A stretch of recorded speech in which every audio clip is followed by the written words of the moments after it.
Boa tarde a todas. Somos majoritariamente mulheres, né?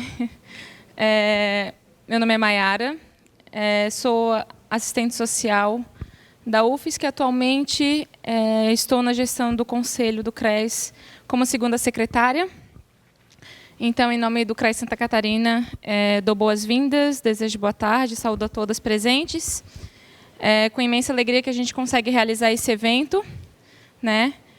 A roda de conversa Violência contra a Mulher e o exercício profissional, a atuação do serviço social nas medidas protetivas da Lei Maria da Penha foi construída pela gestão em tempos de lutas, defendendo direitos e viabilizada pela Comissão Ampliada de Ética e Direitos Humanos por estar entre as deliberações do Encontro Nacional de 2018, pois a temática foi escolhida como prioridade para o debate junto à categoria dentro do eixo da ética e direitos humanos. Em tempo em que o conservadorismo avança bruscamente sobre os direitos essenciais da vida, é importante reafirmar o nosso compromisso com o feminismo e a emancipação das mulheres na luta contra todas as formas de violência, às mulheres em defesa da liberdade substantiva. Então, convido nesse momento a assistente social Emily Marques Tenório, mestre em Políticas Sociais pela Universidade Federal do Espírito Santo, 2015 e 2017, especialista em Gênero e Sexualidade pela Universidade Estadual do Rio de Janeiro e em Serviço Social e Saúde pela UERJ. Graduada em Serviço Social pela Universidade Federal Fluminense, assistente social do Tribunal de Justiça do Estado do Espírito Santo desde 2012, atuando nas matérias da infância e juventude, famílias, órfãos e sucessões e violência doméstica e familiar contra a mulher. Coordenou a Comissão Temática de Violência Doméstica e Familiar contra a Mulher do Fórum de Assistentes Sociais e Psicólogos do TGES, gestão 2014-2015. Conselheira do CRES 17ª Região, gestão Tempos de Resistir, 2017-2020. Publicou o livro Lei Maria da Penha e Medidas de Proteção, entre Polícia e Políticas, que tem por intenção analisar o fenômeno da violência contra a mulher e, como cita Mirla Cisne, dialoga com uma criminologia feminista, para além do direito formal e das armadilhas idealistas do punitivismo e da judicialização. Então, é com imensa alegria e admiração que passo nesse momento as atividades para a Emily, desejando que possa ser um encontro produtivo, que a gente possa dialogar e também pensar na nossa capacitação profissional frente a essa temática. Com imensa alegria, né, que venho tentar contribuir um pouquinho com algumas reflexões que a gente tem desenvolvido no Espírito Santo. A gente fez uma amostra de pesquisa de apresentação de trabalho na Assembleia Legislativa e hoje estou aqui, né, no CRES Santa Catarina. Agradecer muito o convite da gestão, porque a gente quer trocar, sair um pouco do isolamento do dia a dia, onde a gente constrói ali com a população usuária essas intervenções, essas saídas, né, junto com as mulheres, mas poder também conhecer as experiências de vocês, como que é a realidade aqui catarinense, e aprender, né, essa troca. Então, a ideia é a gente conversar sobre violência contra as mulheres e o exercício profissional. É sempre importante a gente debater essas temáticas, as expressões da questão social, para a gente pensar o que o serviço social pode contribuir diante dessa realidade. Então, esse que é o desafio da gente. Então, eu vou falar um pouco sobre as violências contra as mulheres, e é importante dizer por que a gente coloca, né, violências no plural, por que a gente coloca mulheres no plural. Isso tem uma intencionalidade, não é por acaso, e a gente vai conversar, isso vai perpassar o tempo todo a nossa fala aqui, tá? Então, espero que a gente tenha uma tarde proveitosa e que seja proveitoso para vocês no nosso exercício profissional, somente para a nossa população usuária, né, que é o nosso principal objetivo. Então, gente, falar sobre violências é sempre muito difícil, né? Eu fico pensando assim que eu queria também ser convidada para poder falar sobre outras coisas. A gente fala sobre violência porque é necessário. E aí, para começar essa nossa roda, eu trouxe poesia. Eu acho que o serviço social tem muito isso, né? A gente vê a arte também com esse potencial de transformação, e a gente também usa a arte nos nossos atendimentos, nas nossas intervenções. Então, além da gente fazer umas reflexões teóricas, para a gente, né, a teoria não está apartada da prática, né? A gente o tempo todo vai falar de praxis, né? Uma prática refletida com intencionalidade, né? Com vistas a uma transformação. Então, vou dar algumas sugestões aí, né, que vocês podem estar pensando também para utilizar no cotidiano, né, no exercício profissional. Então, assim, queria começar falando, né, com uma poesia da Audre Lorde, e que ela vai dizer, né, ela escreve muito sobre a questão das mulheres negras, né, e aí ela tem essa poesia que traduzida ficou assim, né, um trecho. E quando falamos, temos medo de nossas palavras não serem ouvidas nem bem-vindas, mas quando estamos em silêncio, ainda assim temos medo. Então, isso é a importância da gente falar sobre as violências. A gente vai discutir um pouquinho sobre a criminologia crítica, a criminologia feminista, porque a gente sabe que a denúncia tem várias contradições, os equipamentos que as mulheres são atendidas, as violências institucionais que as mulheres também podem ser submetidas e que algumas mulheres nunca vão chegar a denunciar formalmente, que nunca vão chegar a entrar numa delegacia, por inúmeros motivos. Então, a gente costuma falar que a gente precisa analisar com ela qual que vão ser as alternativas dela para a saída da situação de violência. Então, eu costumo falar, em vez de falar assim, denuncia, óbvio que a gente também, né, fortalece essa perspectiva da denúncia e da denúncia institucional, mas a gente fala não se cale, né? A gente precisa falar sobre essas violências vivenciadas. Então, a Audre Lorde ajuda a gente a pensar nisso, né? A gente continua com medo, mas a gente precisa falar.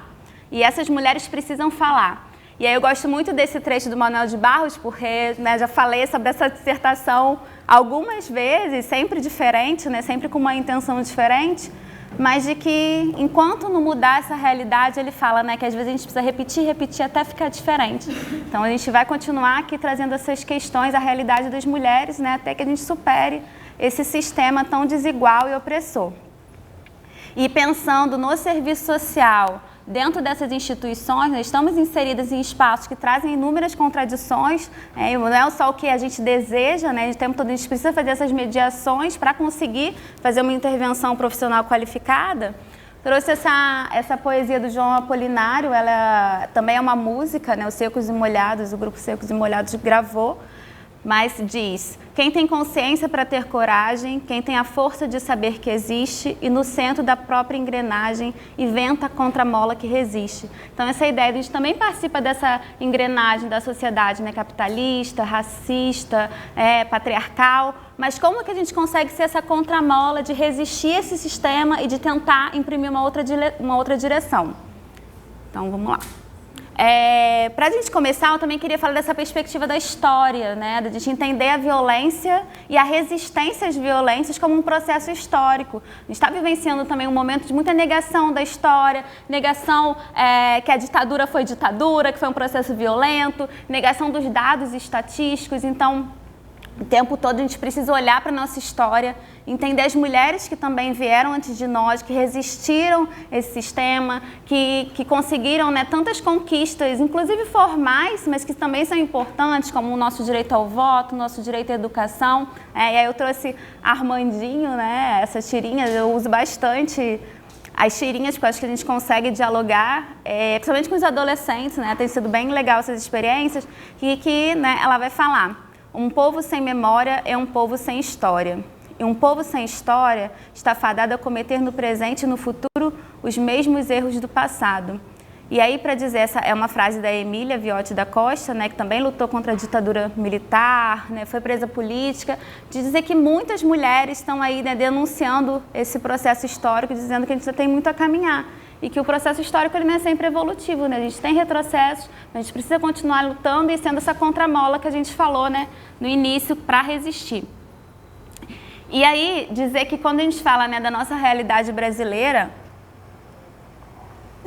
ela não está desconectada, descolada da realidade mundial, mas a gente também tem particularidade da nossa formação socio-histórica, né, na nossa situação de dependência, toda a questão do imperialismo, né, e como que as mulheres aqui são superexploradas, enfim, vários elementos. E eu trouxe só uma questão relacionada à educação, mas que a gente poderia pegar várias legislações e vários direitos, como a própria questão do voto, né, habitação, moradia, direitos, né, à terra, à posse da terra. Mas aí, falando de educação, eu achei interessante trazer esse exemplo, porque a gente teve uma lei sancionada, né, bem recentemente, que alterou a Lei Maria da Penha. Inclusive, a Lei Maria da Penha está sendo bastante alterada, não sei quem está acompanhando, geralmente está tendo aí, né, um projeto de lei, e aí pouco debatido com os movimentos feministas, e aí vai alterando, vai fazendo um remendo, né, tem algumas teóricos que estão falando desse eterno remendo na Lei Maria da Penha, né, como que ela está sendo visada. E aí mostrando, né? A gente teve aí no Brasil a Anísia Floresta, né, que foi um grande marco, né, na luta da educação para todas as mulheres brasileiras, né? Ela fundou uma escola para as meninas, né? E a gente pensa isso no século XIX, em 1832. Mas recentemente a gente teve essa história contemporânea da Malala, que ganhou o Prêmio Nobel da Paz, né? Então, assim, hoje a gente ainda poderíamos pegar histórias de mulheres, né, meninas do Brasil, que são impedidas também de estudar. Mas ela ganhou essa projeção pela violência que ocorreu contra ela, né? E aí a gente pensa, será que o direito da educação ele está sendo garantido para todas e para todas, principalmente para as nossas meninas, né? Um direito assim que há séculos, né, a gente vai lutando, e como que as mulheres e as meninas são diferenciadas dependendo do espaço, do território, né, e do próprio acesso à educação. E a gente teve essa lei, né, alterada, foi a Lei 13.882, agora, foi bem recente, que alterou a Lei 11.340, que é a Lei Maria da Penha, que vai falar nesse artigo 9º, do inciso 7º, que os filhos ou dependentes de mulheres vítimas de violência, estou pegando, né, o termo da lei, porque eu uso mulheres em situação de violência, depois eu vou explicar por quê, mas terão prioridade de matrícula na escola mais próxima de casa. A princípio a gente olha, poxa, que bacana, né, um avanço. Mas a gente pensa, por que todas as mulheres e todas as crianças não têm o direito a estudarem perto de casa?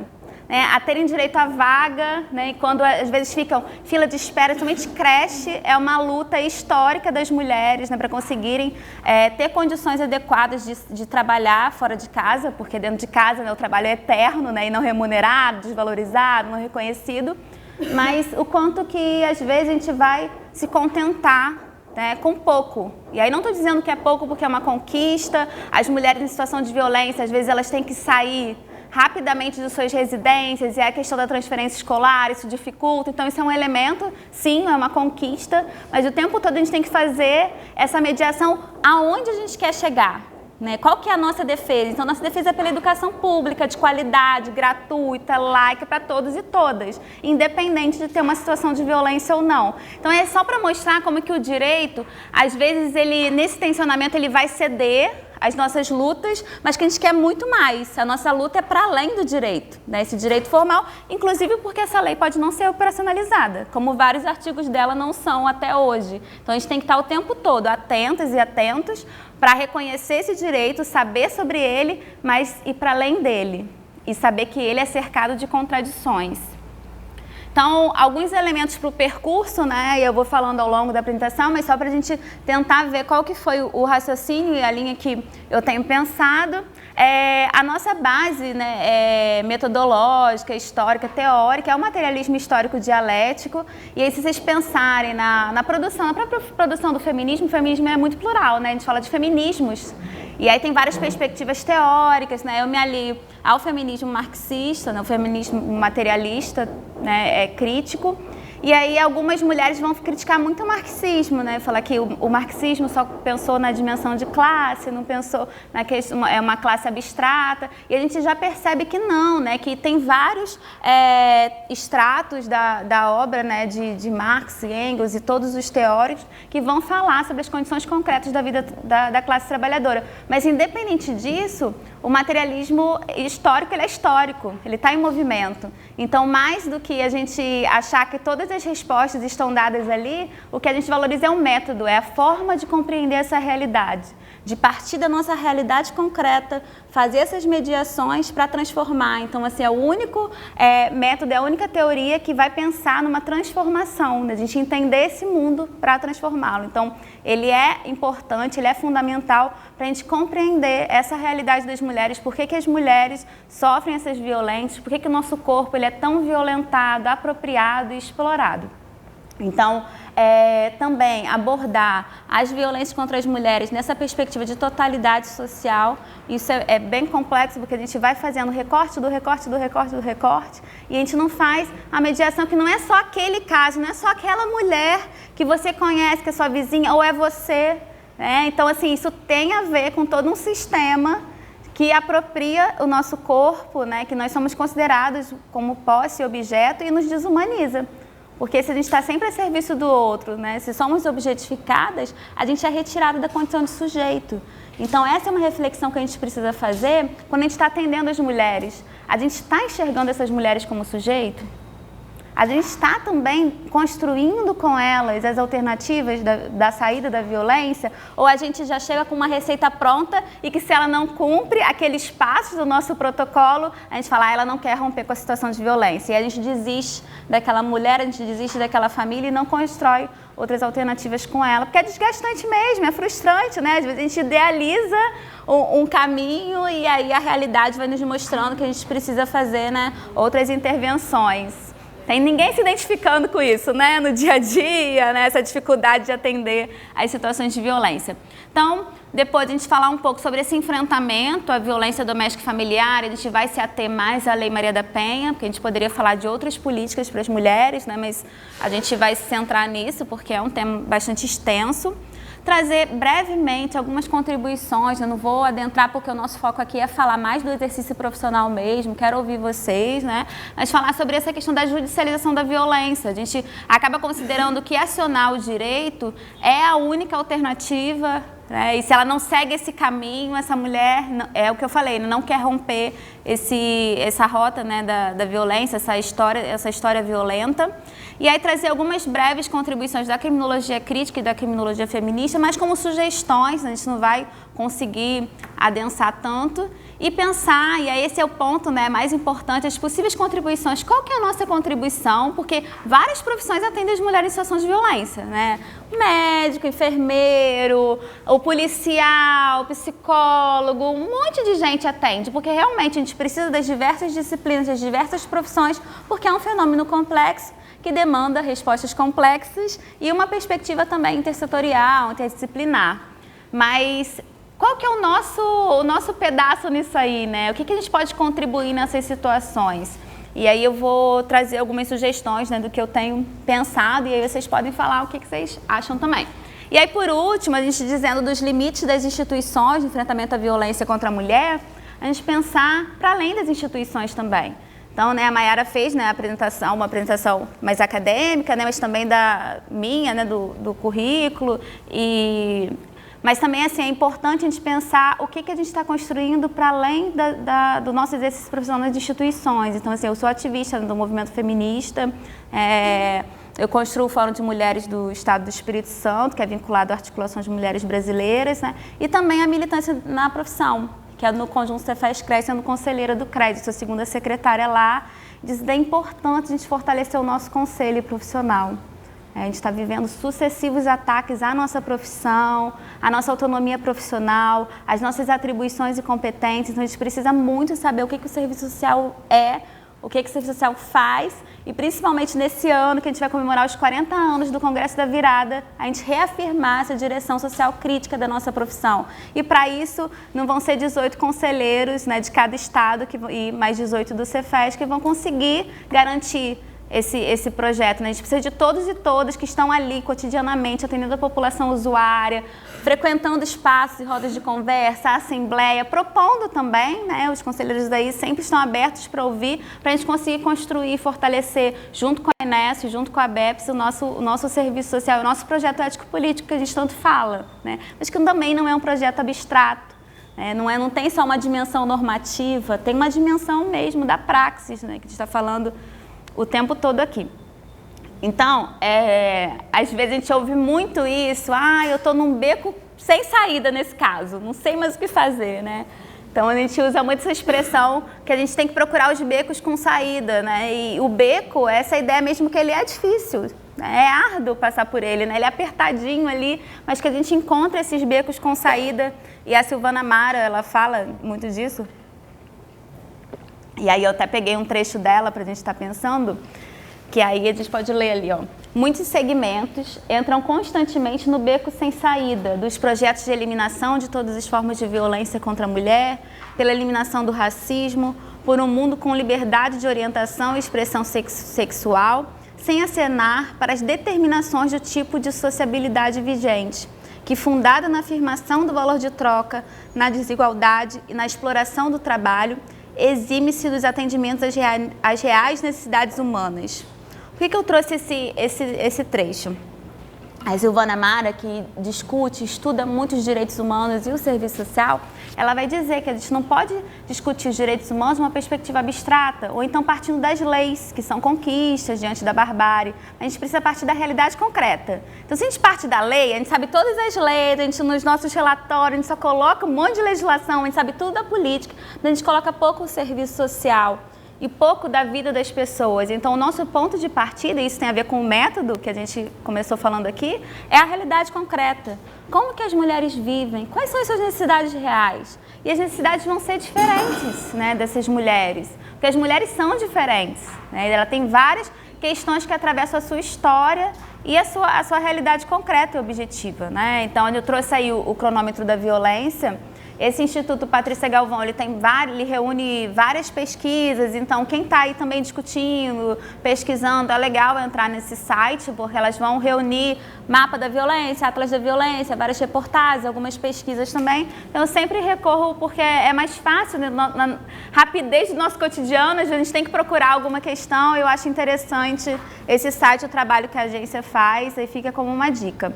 Então, voltando, né, a gente precisa partir da realidade concreta e entender que aquela história da mulher, ela não está apartada das relações sociais estruturantes da nossa sociedade. Então, nossa sociedade, ela é uma sociedade fundada nas desigualdades de raça e etnia, de classe, né, e de sexo e gênero. Então, a gente precisa entender que essas relações são relações de opressão, de exploração e de dominação. Então, pessoas se apropriam de outras pessoas, né, e aí dependendo da sua condição social de inserção na sociedade. Então, o machismo, ele vai aparecer nas atitudes, é uma palavra que está mais presente no nosso cotidiano, né? A gente fala, ai, que pessoa machista, né? Que pessoa racista.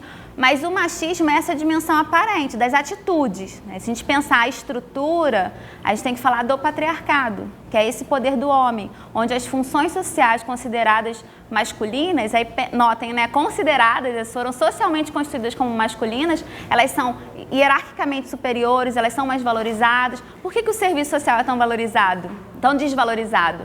Nós somos uma profissão majoritariamente feminina.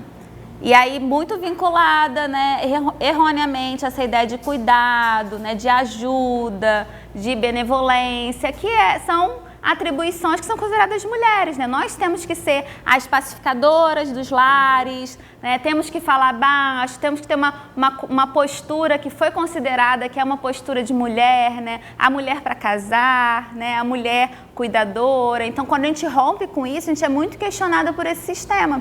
A gente pode até construir nas nossas relações interpessoais, que é isso, né? Com quem a gente convive, com quem a gente ama, quem a gente constitui, né, uma família, um relacionamento, um namorado, uma namorada. A gente pode, nesse nível da relação interpessoal, tentar estabelecer uma relação mais horizontal. A gente não vai estar livre das violências estruturais desse sistema. Então, a gente tem essas duas dimensões, né, das relações interpessoais. A Mirla Cisne, ela vai falar muito sobre isso nos textos dela, né, o nível das nossas relações interpessoais, mas que não estão desvinculadas das relações estruturais. Então, a gente tem esses dois níveis que a gente precisa romper. Então, construir no nosso dia a dia, mas sem perder de vista essa transformação, que precisa ser uma transformação mesmo, né, completa, né, na perspectiva da totalidade. E aí o patriarcado, então, que vai sustentar esse sistema e essa divisão de dominação, né, social, política, econômica. E aí, por um beco com saída, a importância de a gente considerar, de a gente entender e desnaturalizar as violências que as mulheres, né, são acometidas. Então, sofrer violências não é natural. Por que isso parece tão óbvio, mas a gente precisa reafirmar? Porque às vezes a gente está atendendo, até nas nossas relações mesmo, né? Acontece uma coisa, a gente fala assim, deixa pra lá, isso é, né, natural, isso é tão corriqueiro, e a gente não vai enfrentando essas violências mais cotidianas, né? Desde da ofensa, que não arrumou a casa, até a questão psicológica, você não tem capacidade para fazer esse curso, para trabalhar, mas você não entendeu o que eu estou falando, você é burra. Até várias outras ofensas, né, e xingamentos que muitas mulheres vão perpassando, né, no seu cotidiano. Então, considerar que a violência não é natural, ela foi construída e ela é usada como instrumento de dominação nessa sociedade. tempo todo, é interessante que nós sejamos submissas. É interessante que a gente trabalhe sem receber remuneração dentro de casa, porque aí isso não fica custoso para o patrão, né, para o Estado. Não precisa fazer lavanderia pública, não precisa fazer restaurante público, não precisa investir em creche. Tem as mulheres que vão trabalhar, né, e sem receber nenhuma remuneração e sem requisitar nenhum tipo de valorização. E aí não trazendo isso como culpa, né, culpabilizando a nós mesmas, não. Mas nós somos ensinados e somos inseridas nessa sociedade e é muito difícil romper com isso, porque a gente não tem os elementos concretos, a não ser a nossa própria auto-organização, considerar que isso não é natural e aí tentar construir uma outra realidade nas nossas relações interpessoais, mas assim, organizando outras mulheres para entenderem que isso também não é natural. A Silvia Federici, que foi, né, uma grande pesquisadora e ativista feminista, ela estava aqui no Brasil, né, recentemente, ela lançou 2 livros traduzidos agora no português, para o português, e aí ela tem essa frase que ficou bem famosa, que é: o que você chama de amor, eu chamo de trabalho não pago. Então a gente fica muito com essa dimensão afetiva, né? É um cuidado. E aí foi muito interessante que o coletivo que traduziu as obras dela, que é o coletivo Sicorax, vocês podem procurar, inclusive elas disponibilizam às vezes os livros e os artigos em PDF, elas fizeram para vender uns panos de prato. E é escrito isso, né? O que vocês chamam de amor, eu chamo de trabalho não pago, assim como uma denúncia, de que quem cuida da casa é quem mora nela. Todas as pessoas precisam compartilhar esse cotidiano, né? Isso não é uma função, a gente não tem um DNA, um gene, um chip que a gente nasceu, né? E a gente faz isso melhor simplesmente por sermos mulheres. Então, trabalhar isso, quando eu estava conversando com as mulheres, né, do campo, elas falam muito sobre essa realidade dos quintais, né? Como o quintal não é considerado trabalho, né? E para elas só é destinado ao quintal, aquela produção para a família, mas aquilo também é trabalho, né? E elas também têm que ter direito a um espaço da terra que elas possam fazer uma grande produção. Mas isso já vai mostrando também as desigualdades, né? E o lugar que é considerado socialmente daquela mulher. Então a gente precisa, né, desnaturalizar a violência. Outra questão, deshomogeneizar as mulheres. Então, as mulheres, né, elas têm questões, né, vinculadas à sua história de vida, à raça, à classe, etnia, à orientação sexual. Então, as mulheres são diferentes, mas nós somos homogeneizadas o tempo inteiro. Então, o que é ser mulher? Isso é enquadrado em umas caixinhas. Então, assim, de feminilidade, docilidade, de obediência, subserviência e vários outros adjetivos que a gente pode dar aqui, né? Então, a gente precisa deshomogeneizar as mulheres e eu considero que o serviço social tem muito a contribuir com isso. Quando a gente faz o nosso processo de estudo social, de ouvir essas mulheres e fazer as mediações, analisar essa realidade, a gente consegue mostrar que aquela mulher ela é única, mas ela não está isolada. Ela está vinculada a uma realidade social muito mais ampla e muito perversa e que por isso que é difícil romper com essas situações das violências.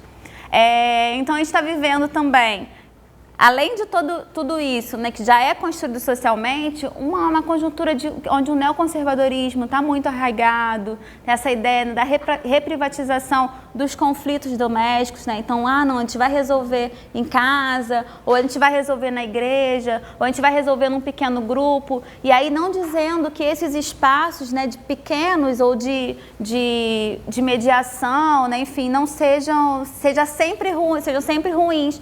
Mas assim, a gente lutou tanto no movimento feminista para dizer que o pessoal é político, né, que as questões privadas são necessidades, né, de intervenção também do Estado, que em briga de marido e mulher a gente mete sim a colher, e aí vários jargões e frases que foram construídas nos nossos atos e no movimento feminista, que aí para a gente trazer agora para essa ideia de mediação, de pacificação, de defesa da família, né, por Deus, pela família, e todo esse discurso é um perigo para esses avanços que a gente conquistou, que a gente tem muito a conquistar ainda, a gente não pode deixar de olhar para a história. E a gente está vivendo muito essa questão também do antifeminismo, né? Então, as feministas estão sendo muito atacadas. Lá no Espírito Santo, a gente fez um protesto na Assembleia Legislativa, né? E aí a gente é xingada, né? É chamada, né, de forma bem ofensiva e às vezes por essas autoridades, né, que foram eleitas pelo povo. Então a gente está vivendo esse ataque e uma confusão que é proposital do que é o feminismo, né? Que é essa luta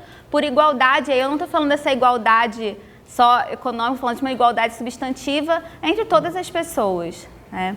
E aí eu trouxe esse violentômetro porque isso tem sido muito usado. Eu acho que o ciclo da violência é muito usado e esse violentômetro também, não sei se vocês já viram, e eu acho ele muito problemático.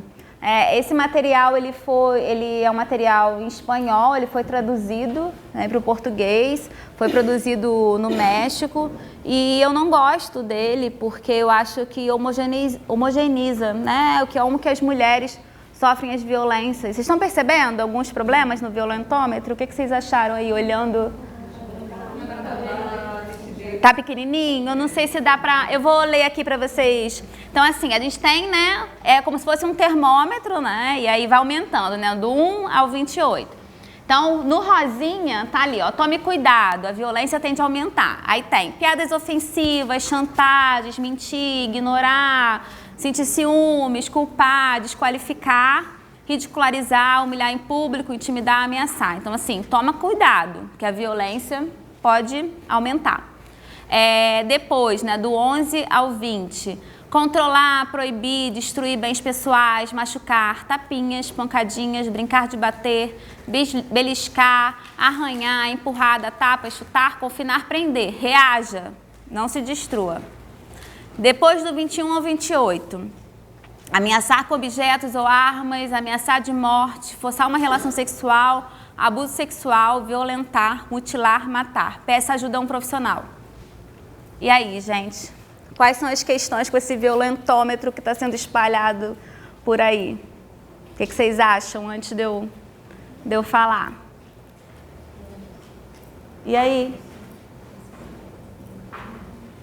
Não ouvi. Fala, gente. Vocês também têm contribuído, vocês trabalham com isso, são assistentes sociais. A gente também precisa fazer essa análise crítica dos materiais. Os materiais, a gente pouco produz, né? Eu acho que o Conjunto Cefaz Creche tem produzido bastante, mas assim, nos nossos serviços, né, tirando essa construção coletiva do conjunto, muitas vezes o nosso gestor, ele constrói, né, não pergunta, a gente não constrói junto. E aí vem esse cartaz e afixa no nosso serviço. E a gente não faz essa análise de que material é esse que as mulheres estão olhando, né?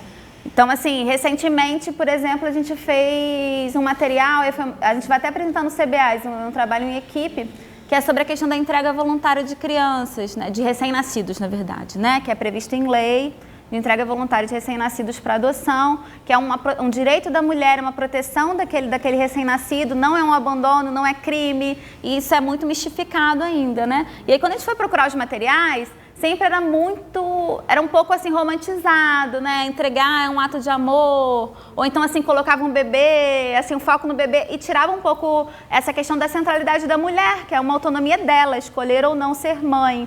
Então a gente pensou um outro material, é bem bacana, assim, como que foi essa construção em equipe. A gente discutiu em equipe, pensamos cada elemento gráfico, eu nem trouxe, é uma pena, mas a gente colocou essa questão, é uma proteção da criança, então assim, não é um amor, né, assim, pode ser também, mas assim, a gente vai, né, romantizando os processos. Então, assim, é um direito da mulher, a proteção da criança, é previsto em lei, é legal, né, então a gente... E trouxemos uma figura, né, a mulher na centralidade. Então, assim, a gente tem muito a propor nos nossos serviços a partir da nossa visão crítica, né, do serviço social. E aí, esse violentômetro, eu acho um risco porque ele coloca... Primeiro que ele hierarquiza as violências, né? Como se você ser ridicularizada, então é menos grave, né? Então, assim, há uma gradação dessa violência. E aí você só procura um profissional quando você começar a ser ameaçada com objetos, né? Enquanto você está... sendo empurrada, você só tem que reagir, né? Quer dizer que matar seria o último, né? Também, né? Matar e é esse ápice, né? E aí coloca também essa questão, essa responsabilização da mulher, né? Ela tem que reagir, ela tem que tomar cuidado, e assim, quando que esse homem aparece? E aí falando do homem, porque ele acaba sendo o principal autor da violência, principalmente por causa dessa estrutura patriarcal, né, que dá alguns privilégios para os homens. Mas a gente também tem situações de violência contra as mulheres que são perpetradas por outras mulheres, né, e a gente pode conversar mais sobre isso também. Mas... Cuidado. Oi? Quando se diz tome cuidado, que tipo de cuidado? Que tipo de cuidado, o que fazer, né? Então não tem uma perspectiva de orientar essa mulher o que ela pode fazer, além de ela reagir, né? Como reagir, assim, que isso pode inclusive agravar mais, né? Então assim, sempre pedir ajuda a um profissional, alguém que você confie, né? São as orientações que a gente dá. Essas mulheres, não se isole, procure, porque é difícil, e aí se solidarizar. Entender que assim, romper a violência, principalmente a violência doméstica e familiar, que é com alguém que você tem vínculo, é extremamente difícil, porque é alguém que você vai ter histórias felizes, é alguém que talvez você teve seus filhos que foram sonhados ou não, enfim, mas você tem afeto.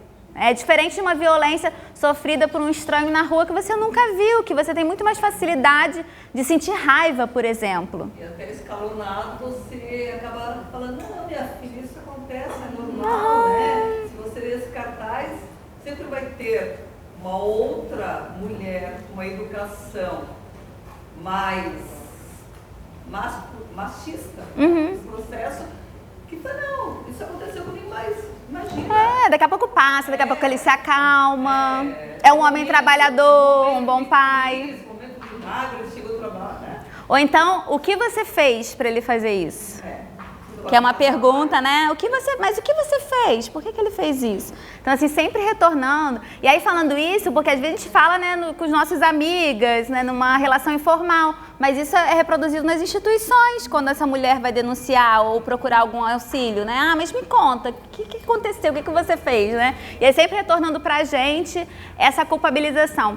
Quer ver uma coisa que você quer falar? Principalmente quando vai fazer boletim de ocorrência. Boletim de ocorrência.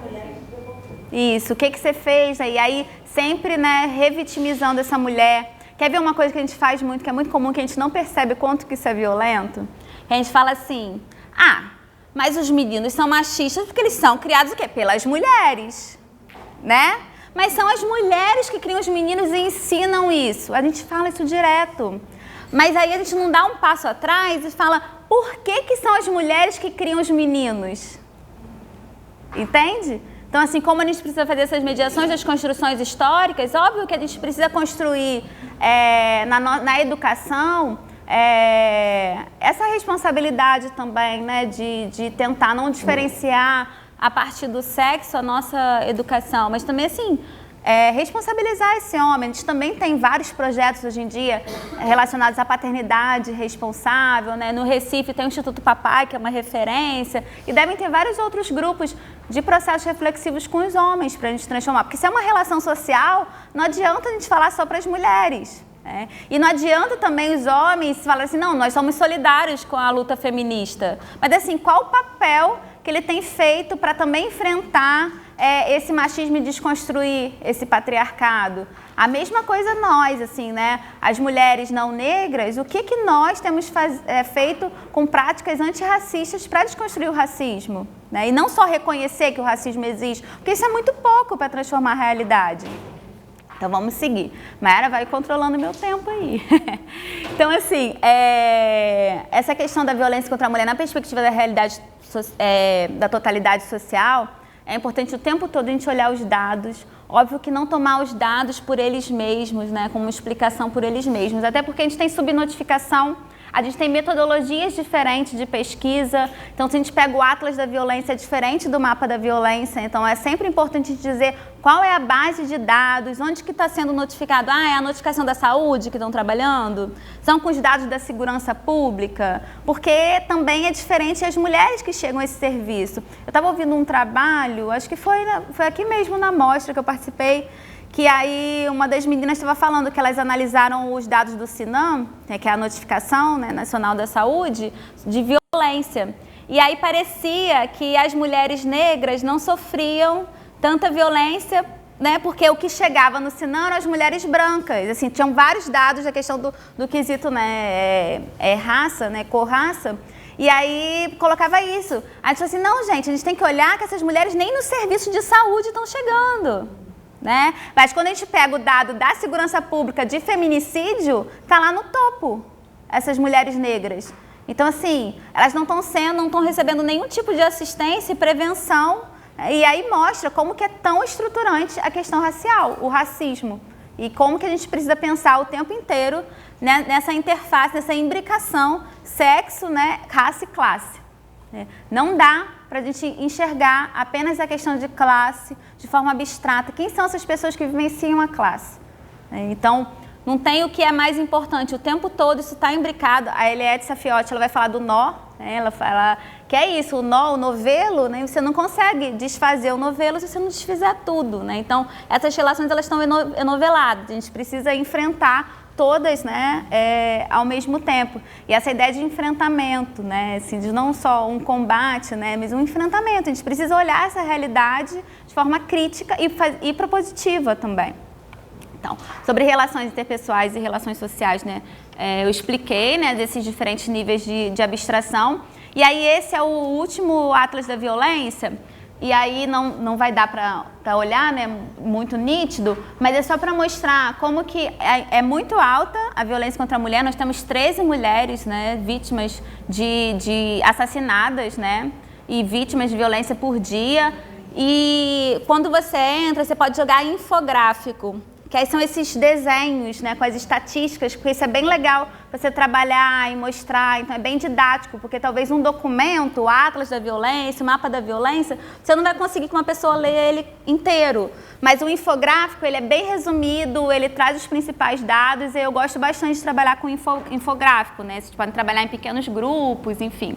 E aí vai mostrar como é grave também a questão da violência na residência e a questão do uso e do porte de armas, né, e aí essa discussão está muito vigente agora.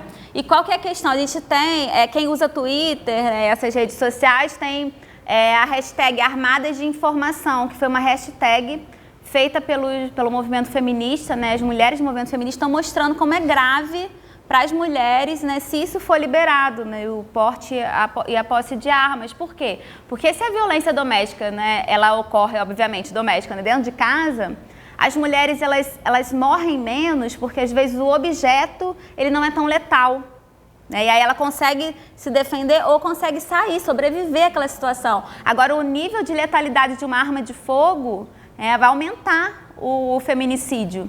Então, essa é uma luta feminista, essa é uma luta de todos nós. Por que a gente não defende, né, a liberação do posse ou do porte de armas, né? E aí a gente tem que... E aí é bem interessante essa construção do movimento, né, das mulheres que têm construído essa hashtag, porque elas pegam também falas de mulheres policiais, mulheres das Forças Armadas, né, para falar como que essa é uma perspectiva, né, errônea de segurança pública, né, e de segurança pessoal também. Então, é isso, é a hashtag Armadas de Informação que traz esses dados e vão dialogando com a população. E aí, eu vou o tempo todo dar essas dicas para mostrar como a gente tem material e como a gente pode informar a população no nosso cotidiano. Isso é uma tarefa, né, não de uma pessoa, mas de toda a categoria, né, de todas nós. Então, aí o que eu falei, né, da violência armada, então, isso é né, mostra como que o Estatuto, né, do Desarmamento salvou vidas, assim, né? Como que é importante.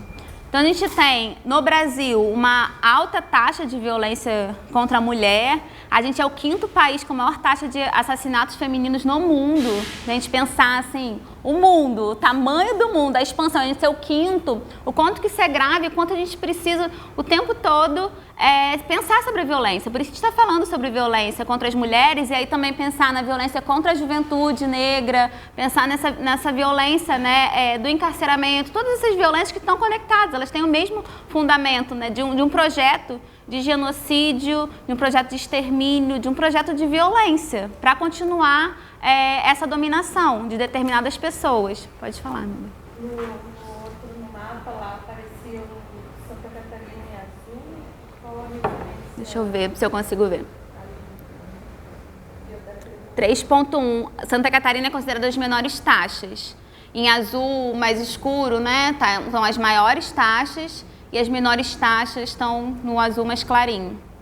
Então, Santa Catarina, mas assim, pode ser subnotificado também e não significa que não é importante trabalhar, porque enquanto uma mulher sofre violência, a gente precisa trabalhar a violência e transformar, até que ninguém sofra nenhum tipo de violência, né? Então, vamos lá. Bem lembrado para a gente olhar assim, as nossas... é importante isso, gente, ver as particularidades regionais, a formação sociohistórica, a rede de serviços, né, a rede de atendimento. Tudo isso é importante quando a gente for elaborar o nosso plano de trabalho e nossa intervenção com essa mulher, né? Então, eu lá no Espírito Santo eu atendo 8 municípios. Um município é diferente do outro. E aí o meu projeto, meu plano de trabalho e meu projeto de intervenção já é diferente para cada um, porque eu tenho uma rede diferente, histórias diferentes, mulheres situadas em territórios diferenciados também. Então, vamos lá. Outra questão que a gente precisa pensar é essa questão, a dimensão, né, da orientação sexual. Então, a gente também tem uma violência muito grande contra a população LGBT, né? Quando a gente fala sobre a questão do patriarcado, a gente também fala muito do heteropatriarcado, que é essa heterossexualidade compulsória mesmo, né? Considerado como se essa fosse a norma e o que é desviante, né, precisa ser execrado, né, precisa ser rechaçado. Então, a gente precisa, né, também trabalhar nessa perspectiva. O índice da violência contra a população LGBT é altíssimo, isso é pouco mapeado. Então, por exemplo, a população trans, né, travesti e transexual, a ANTRA, que é a Associação Nacional, tem feito esse trabalho de mapeamento, né, mas a gente não é um mapeamento ainda institucional. A gente tem poucos dados, poucas estatísticas. Então, a gente precisa também cobrar, né?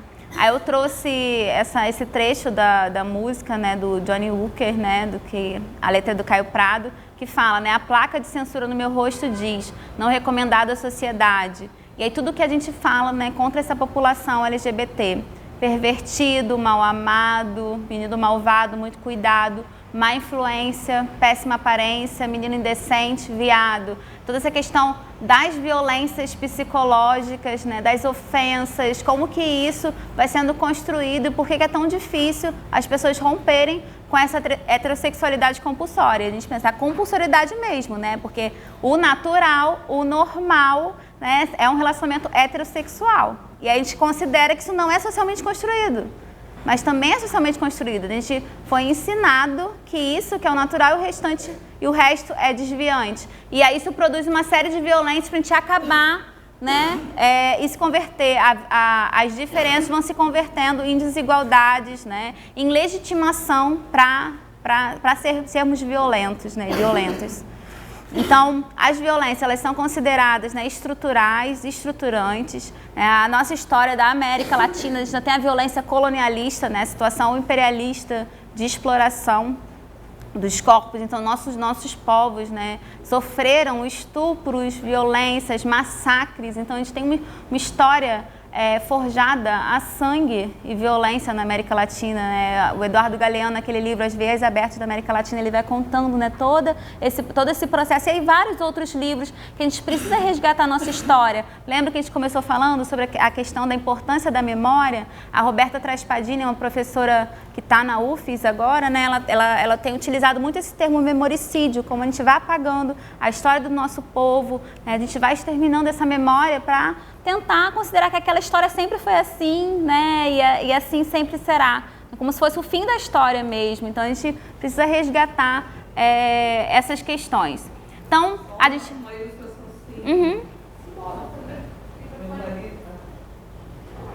deixa aí pra gente ir passando. Meu marido é professor, né, e ele dá aula de ciências políticas e sociologia. E os alunos falam assim, o senhor tem que parar de usar esses autores, são muito velhos. Daí ele assim, realmente está na hora de parar de usar livros velhos, né? Vamos rasgar a Bíblia. Enquanto que muitos se prevalecem dela, né? Então é um livro histórico velho também. Os alunos ficaram em silêncio, olhando assim, muitos... Que aí choca, né? Então, nenhum livro é velho, né? Só ilustrando. E todo livro a questão da memória tem uma perspectiva histórica, importante. Inclusive da Bíblia, para as pessoas que são religiosas, né, precisa ser lido também numa perspectiva histórica, assim como todos os outros livros. São processos em construção. Então, alguns textos de Marx que são criticados, também ele estava escrevendo naquela época, naquele tempo histórico. Então, a gente não pode fazer nenhuma leitura descolada daquele contexto, né, e sem pensar essa perspectiva histórica e o que a gente precisa transformar. Né? O que a gente precisa aprimorar, adensar. Então, agora os estudos estão muito mais adensados, né, nessa direção. E aí a gente precisa trazer essa perspectiva, que durante muito tempo foi falado assim, isso é uma luta identitária, né? A gente deve ter ouvido isso, né? Identitário, como se fosse algo, né, inferior. Mas a gente está falando de lutas anti-opressões. A gente não está falando só de identidade, a gente está falando de opressão. Então, assim, determinadas identidades, determinadas formas de ser nesse mundo, existir, determinadas formas de amar, de viver, são oprimidas, né? E aí por isso que a gente precisa desconstruir e lutar contra isso. Então,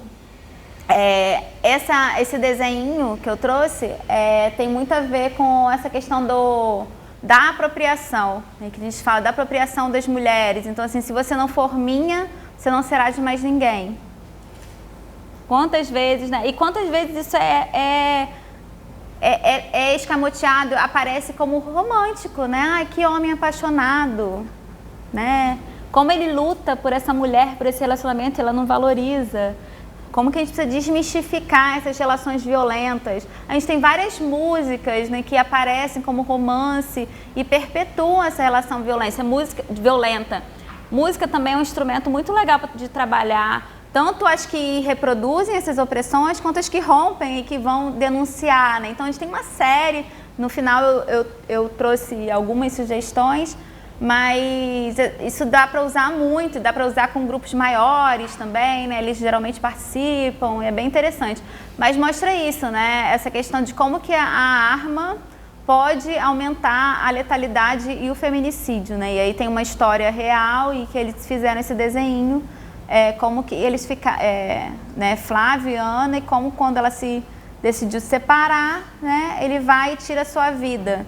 O que acontece muito também é a crueldade dos crimes, né? E aí, crime é uma categoria também construída, né? Mas uma brutalidade dessas violências. Então, desfigurar o rosto, que aí você retira a identidade, né? É a questão, por exemplo, da beleza, as características, você desumaniza, né? Então isso acontece muito também nas violências contra as mulheres.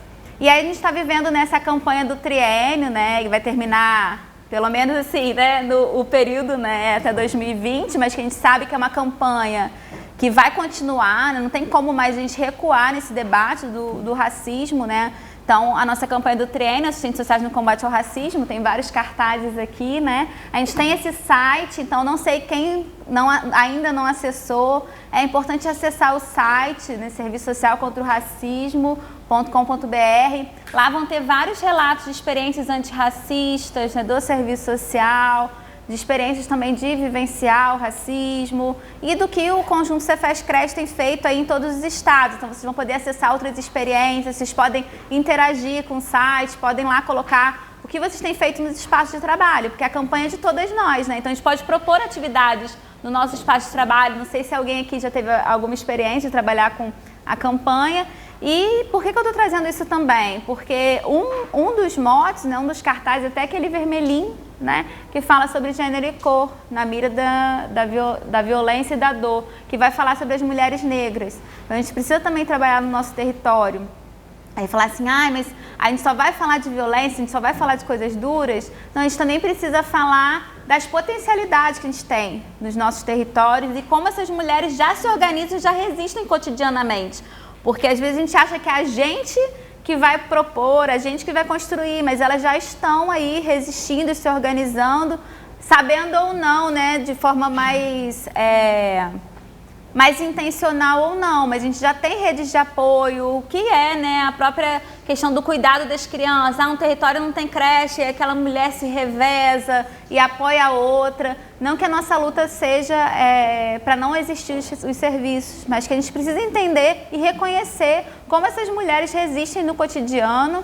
E aí a gente tem esse infográfico, né, é do Fórum Brasileiro de Segurança Pública, que vai falar sobre a violência contra a população negra. Então vai ter a violência tanto relacionada a homens e mulheres, a juventude, tem vários dados. Também é um infográfico que dá para trabalhar, e aí lembrando da nossa campanha, né, de adensar aí esse debate, aí eu trouxe também como sugestão.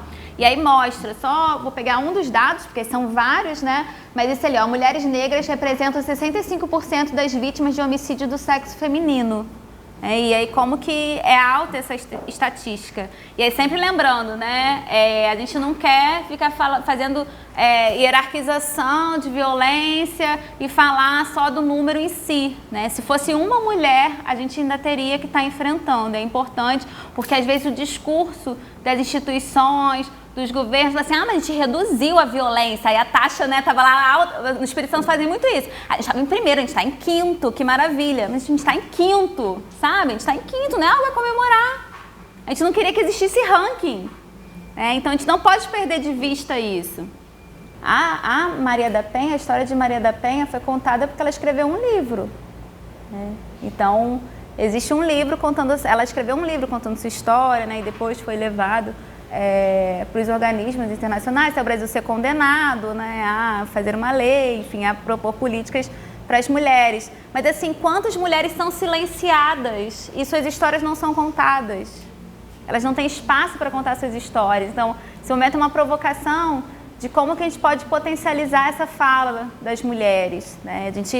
O termo lugar de fala, ele foi bem difundido, né? Tem sido muito falado, lugar de fala. Mas eu gosto muito da reflexão que a professora Márcia Eurico faz, ela é assistente social, professora em São Paulo, né, que ela fala do direito à fala. O quanto que a gente precisa pensar no direito à fala, né? Quem não tem direito à fala, quem é silenciado nos nossos espaços. E como que a gente potencializa essas falas, como que essas mulheres podem sair do seu espaço de silêncio, né, e construir essas resistências. Então a Conceição Evaristo, ela tem essa poesia, do livro Poemas de Recordação e Outros Movimentos, e aí ela vai falar: a voz de minha bisavó ecoou criança nos porões do navio, ecoou lamentos de uma infância perdida. A voz de minha avó ecoou obediência aos brancos donos de tudo. A voz de minha mãe ecoou baixinho revolta, no fundo das cozinhas alheias, debaixo das trouxas, roupagens sujas dos brancos, pelo caminho empoeirado rumo à favela. A minha voz ainda ecoa versos perplexos com rimas de sangue e fome. A voz de minha filha recolhe todas as nossas vozes, recolhe em si as vozes mudas, caladas, engasgadas nas gargantas. A voz de minha filha recolhe em si a fala e o ato, o ontem, o hoje, o agora. Na voz de minha filha se fará ouvir a ressonância, o eco da vida, liberdade. Então eu trouxe também porque ela vai falar desse movimento histórico, né, que a gente não desconsidera todo o processo que essas mulheres vivenciaram, mas que a gente quer apontar para a liberdade. E é uma liberdade plena. Por que a gente tem a liberdade como nosso valor ético central? A gente tem isso no nosso código de ética. É uma liberdade que vai falar da plena expansão dos indivíduos. Então não é essa liberdade liberal que todo mundo fala, a liberdade de ir e vir, né? A liberdade de consumir, não é essa a liberdade. Está falando assim, como é que a gente amplia a liberdade das pessoas? Então assim, será que todas as mulheres, elas são livres para escolher uma vida sem violência? É isso, essa liberdade substantiva que a gente precisa romper com todas essas estruturas para garantir. Então vamos continuar aqui. Então, essa nossa tarefa, né, a Angela Davis fala isso, né? Não basta não ser racista, é necessário ser antirracista. E aí como que a gente consegue romper com essas estruturas e contribuir no nosso cotidiano para isso e se organizar coletivamente, porque individualmente, né, não é possível mudar essa estrutura.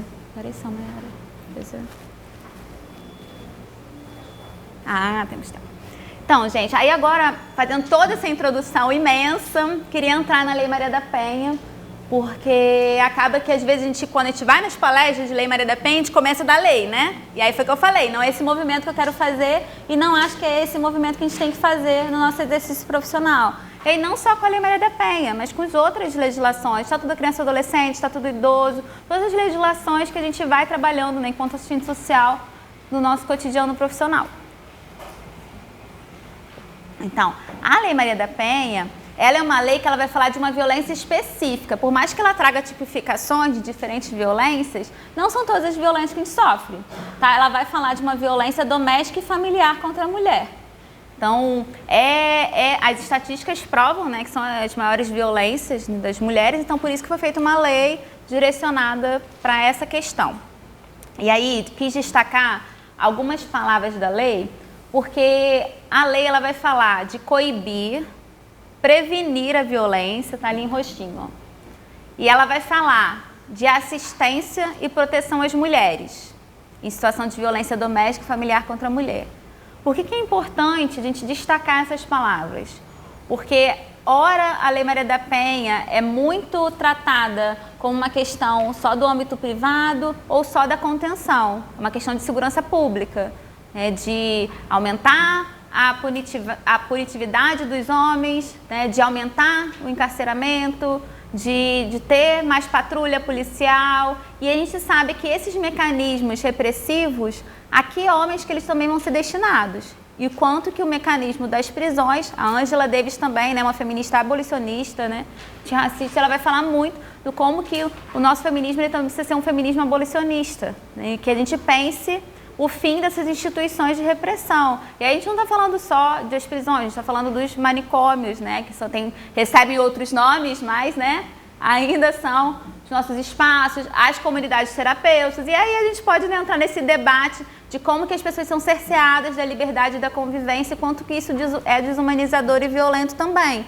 Então, assim, na minha concepção não tem como a gente responder e enfrentar a violência com outras alternativas violentas, né? Óbvio que esse debate, ele é um debate difícil para a gente fazer nessa sociedade, né? A gente enxergar outras alternativas porque a gente vive nisso, sempre foi assim, sempre vai ser assim, mas não foi sempre assim, né? Nós temos outras experiências e a gente precisa avançar nesse debate, inclusive porque o movimento feminista às vezes é taxado de punitivista, né, de que quer prender e castigar os homens. E a gente fala de responsabilização, como a gente tem responsabilização por todos os atos, né, da nossa vida. É uma responsabilidade de não ser violento com ninguém, né? Mas como que a gente consegue prevenir essa violência? Porque quando a gente está falando de contenção, a violência já aconteceu.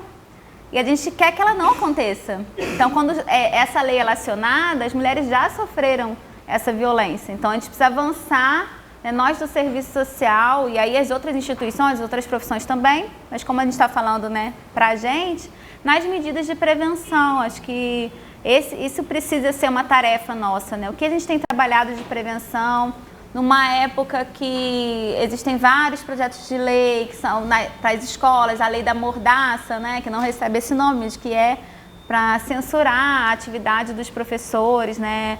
Esse ataque a uma suposta ideologia de gênero. E a gente sabe como que a gente fala pouco sobre isso nas escolas, né?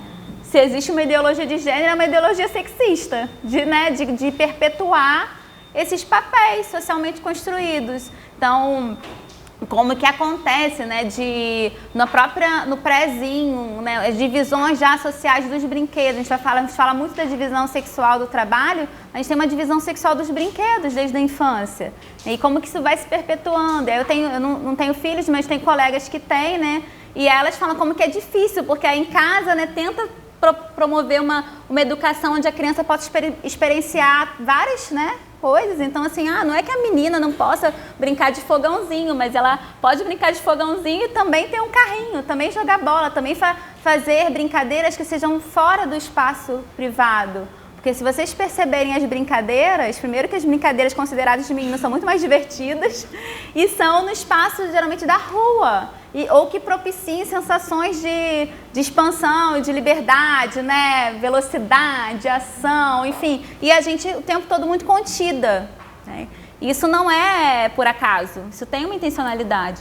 Então, a Vara Especializada de Violência de Vitória, né, que eu trabalho em Guarapari, né, mas a Vara da Capital fez um trabalho muito legal. Acho que também vocês podem entrar em contato por e-mail para trocar. Em breve elas querem disponibilizar isso para fazer download, mas por enquanto não tem, mas acho que dá para trocar uma ideia, que elas fizeram um jogo da memória. E aí esse jogo da memória para trabalhar, né, preventivamente com as crianças, né, e aí tem uma faixa etária lá que elas limitaram. Então, assim, o jogo da memória tem a questão da diversidade das famílias, menino e menina pode brincar de boneca. Enfim, tem várias frases e as cartinhas. E eu achei muito interessante, muito simbólico, é um jogo da memória, né? Então você tem que achar e fazer os pares das cartinhas, e aí você vai memorizando.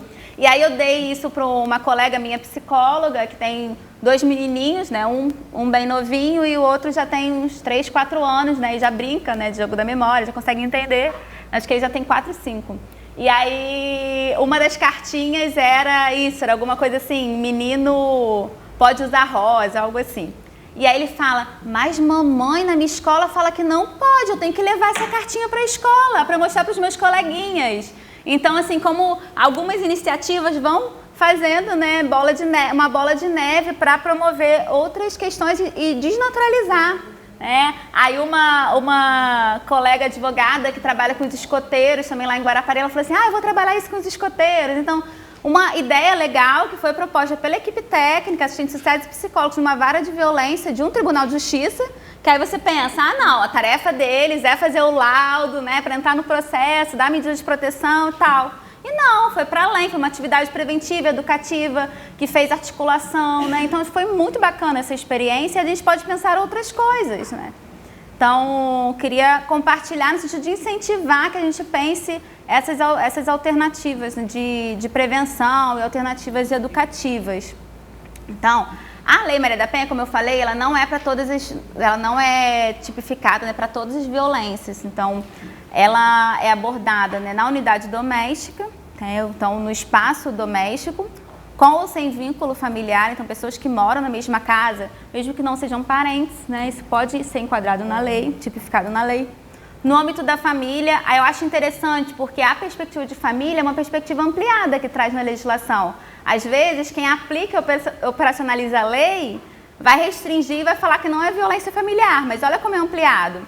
Família compreendida como uma comunidade formada por indivíduos que são ou se consideram aparentados, unidos por laços naturais, por afinidade ou por vontade expressa. Olha como já é uma perspectiva ampliada, né? Em qualquer relação íntima de afeto, no qual o agressor conviva ou tenha convivido com a ofendida, independente de coabitação. Então, às vezes, as mulheres são mal orientadas também. Mas você não mora junto com ele? Não. A própria lei já expressa, né, que não precisa, não tem nada a ver com coabitação. E também tem esse parágrafo único. As relações pessoais enunciadas nesse artigo independem de orientação sexual. Então, assim, quem fala, né, que nas relações lesboafetivas não pode ocorrer a violência ou que não é atendida na lei, né, isso é muito equivocado. Uma outra questão que está sendo debatida, que a gente estava, né, nesse preparatório para o FONAVID, que é o Fórum Nacional dos Juízes, né, da Violência Doméstica, é a questão de falar sobre a questão das mulheres trans, né, de considerar, de ter um enunciado para isso. Tem um projeto de lei que também fala da inclusão de um artigo, de um inciso, não lembro, das mulheres trans serem atendidas. Só que assim, as mulheres trans são mulheres, entendeu? Só que a gente tem concepções tão restritas que a gente já vai tipificando e negando direitos, né? Então, assim, não necessariamente precisaria de um artigo, porque a gente já considera, né, todo mundo, né, deveria, e assistentes sociais principalmente, né, gente, entender que mulheres trans são mulheres e que isso independe de ter retificação de nome civil ou ter cirurgias, né? Então, assim, são mulheres trans, são reconhecidas como mulheres trans, se reconhecem como mulheres trans, então, assim, elas são atendidas na Lei Maria da Penha. E aí é importante a gente fazer essas defesas, porque pode ser que a gente tenha que fazer essas lutas nos nossos espaços institucionais. Então, a gente precisa entender quais são nossas concepções de violência, de mulher, como que a gente constrói socialmente essas questões. E não achar que só o gênero, né, que esse conceito tão difundido é socialmente construído. O sexo, ele é socialmente construído, né? A gente não precisava de um novo conceito para falar da construção social. Então, a Mirla Cisne também vai trabalhar muito isso, né? No serviço social, a gente tem autoras que vão trabalhar os conceitos de relações sociais de sexo, relações patriarcais de gênero e gênero, né? No livro eu explico um pouquinho sobre isso, né, que são diferenças conceituais, mas todas, né, que a gente vai trabalhando estão no mesmo campo crítico, né? E aí são divergências, né, de compreensão, de perspectiva teórica, mas estão no campo crítico e a gente pode estar lendo, trabalhando e dialogando com elas, né? A gente tem várias sugestões.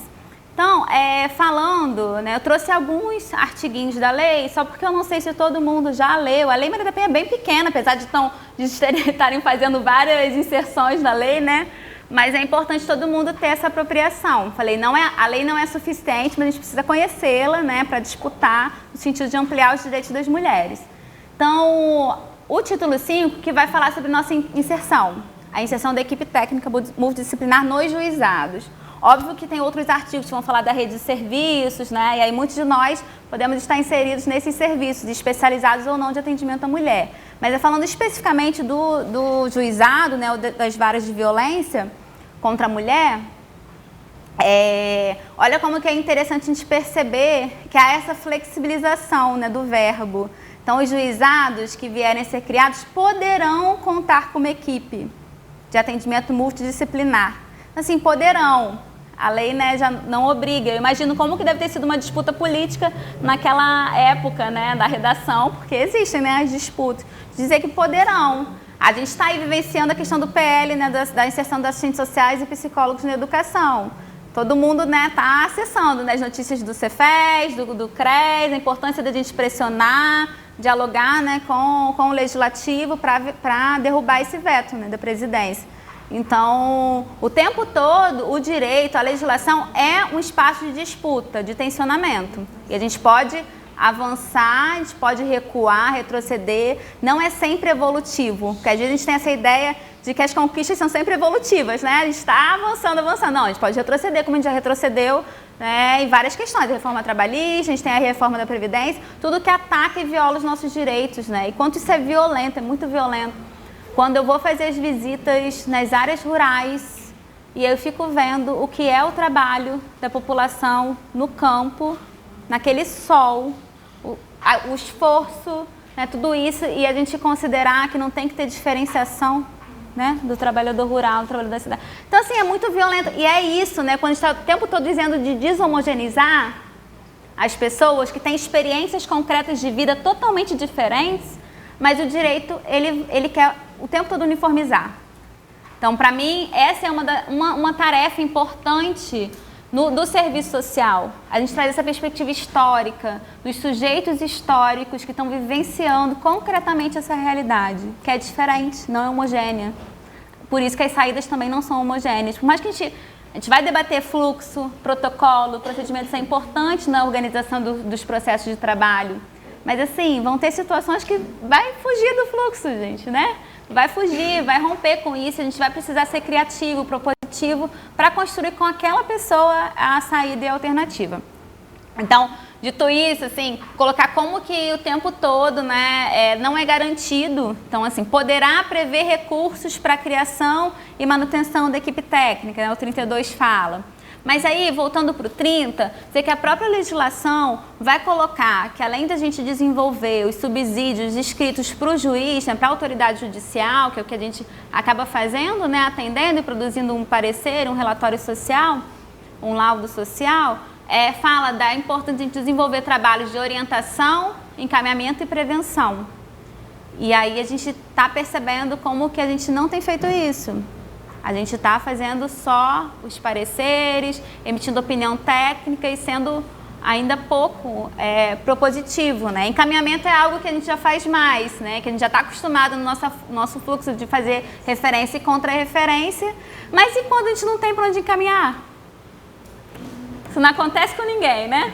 Não tem o serviço. E aí, o que a gente faz? E aí a gente também precisa se voltar para mobilizar que esses serviços sejam criados. Óbvio que não é uma visão romântica, né, dos nossos espaços. E aí a gente tem uma lei de 2006, né, ano assim, né, neoliberal. O neoliberalismo já estava aí, né, bem forte, onde os serviços públicos estão recuando, tendo poucos investimentos. Então a gente vem uma lei falando de vários serviços especializados, quando a gente não tem serviços, não tem garantia, não tem condições técnicas de trabalho, né, condições éticas, na verdade, condições de trabalho, enfim. Então, dizer, né, que o trabalho do enfrentamento à violência contra as mulheres é um trabalho muito amplo. Então, a rede de enfrentamento, a gente considera, inclusive, as instâncias de controle social, os conselhos de direito, os conselhos, né, da mulher, o próprio movimento feminista, a gente está aí na rede de enfrentamento. E a rede de atendimento, ela é dentro da rede de enfrentamento, mas ela é uma outra coisa, né? A gente está separado aí em serviços especializados e não especializados. Quem quiser ler sobre essa questão das redes, né, tem essa publicação da antiga Secretaria para as Mulheres, né, que é a Rede de Enfrentamento à Violência contra as Mulheres. Aí vai descrever quais são esses serviços, e aí o serviço social está muito inserido na rede de atendimento. Óbvio que a gente também pode estar, né, a gente deve estar na rede de enfrentamento, que é na própria organização, no controle social, nos movimentos sociais. E aí, falando sobre essa questão do enfrentamento, a gente entende que a rede ela é fundamental no acolhimento e acompanhamento da demanda. É constituído, como eu falei, por diferentes serviços especializados e não especializados. Quem aqui atua em serviços especializados de atendimento à mulher? Centro de referência? Você está em qual serviço? CREAS. Então, quem é serviço especializado aqui é CREAS. Tem alguém da saúde? Não? E aí, outros serviços, né? CRAS. Tem alguém de CRAS? Tribunal, tem alguém? Não? Então, gente, assim, mas a gente está inserido em algum serviço. E assim, não é porque é um serviço não especial. O Ministério Público... Alguma instituição do sócio jurídico? Quero voltar um pouquinho só, sim. porque eu não consegui, não deixa eu interromper. Ah, não, pode interromper. Lá na questão dos preconceitos, né, com LGBT, a gente vê também como os jovens eles estão assumindo e ao mesmo tempo adoecendo mais, né? Sim. Por causa do enfrentamento, né, que eles querem ter voz com relação às suas escolhas, né, sair da hipocrisia, né, e ao mesmo tempo como estão assim a doença mental que até ali na questão do antirracismo, na questão das poesias, da música também, como está esse entre o processo de sofrimento, o né, sofrimento está levando para as drogas, para os manicômios, entre aspas, manicômios, né? Sim. Então, a gente precisa trabalhar muito com essa questão da saúde mental, né? E a gente tem, atualmente, um recuo dos serviços mesmo públicos, né, da saúde mental. A gente percebe como que a gestão pública tem direcionado e investido nas comunidades terapêuticas, principalmente as comunidades terapêuticas religiosas, o que é uma questão, né, gente, pra gente, porque assim, é compulsório. A religião é uma dimensão da vida humana, né? A pessoa pode escolher ter ou não religião e as mais diversas religiões.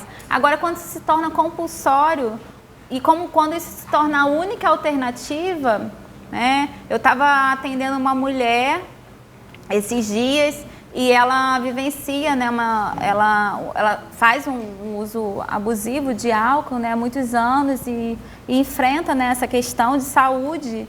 E ela contando a história dela, que desde os 8 anos o pai dela dava bebida para ela, né? Então, assim, e aí é isso, né? A criança passa pelo acolhimento familiar, acolhimento institucional, né? E ela o tempo todo ela tem que provar que ela vai ter condições de cuidar daquela criança. Mas aí você vai perceber que na história dela, quais foram as políticas públicas que acompanhou ela? Não tem CAPS-AD, o próprio posto de saúde não tem esse programa. Quando ela consegue se inserir no AA, né, que tem esse trabalho importante, mas é um grupo de ajuda mútua, né? E aí, na última vez, na verdade foi a primeira vez, né, que eu nunca tinha atendido ela antes, apesar desse processo judicial se arrastar. Aí ela falou que ela estava recorrendo a uma determinada instituição de denominação religiosa que faz aquelas correntes, né, e que ela teria que ir tantas vezes para se libertar do vício. E assim, eram muitas vezes, e num lugar distante, que despendia recursos dela. E aí mostrava assim, essa força dela de tentar dar uma resposta a algo que a culpabilizam, que tiram dela essa condição de ser mãe, de cuidar do outro, né? E uma pessoa que não recebeu esses cuidados também. E aí você vai olhar uma mulher negra, pobre, e todas essas questões. E aí como que a gente vai se silenciar? Então, a gente tem que pensar essas alternativas, denunciar a ausência de serviços e construir com ela. E aí, respeitando as escolhas dela, né? Porque a gente não pode também dizer assim, você não vai naquela religião. Você tem que colocar, né? É uma escolha sua essa dimensão, mas o Estado também precisa proporcionar serviços especializados para te acompanhar. Alguém falar? E a prevenção também. E aí outros mecanismos, né, que a gente tem de atendimento. Então, a gente realmente está num cenário muito difícil e a gente se sente nesse beco sem saída do que fazer e nesse tensionamento das nossas instituições que são massacrantes, né? Então, você tem que se comportar desse jeito, você tem que seguir, né, toda a cartilhinha, inclusive quando você está em situação de violência. Você tem que ser uma vítima ideal, né, que se comporta da forma que a instituição quer que você se comporte.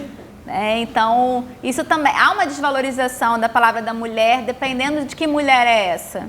Né? De repente, dependendo da roupa que ela usa, dependendo dos seus hábitos, dependendo se ela já retirou essa denúncia outras vezes, né?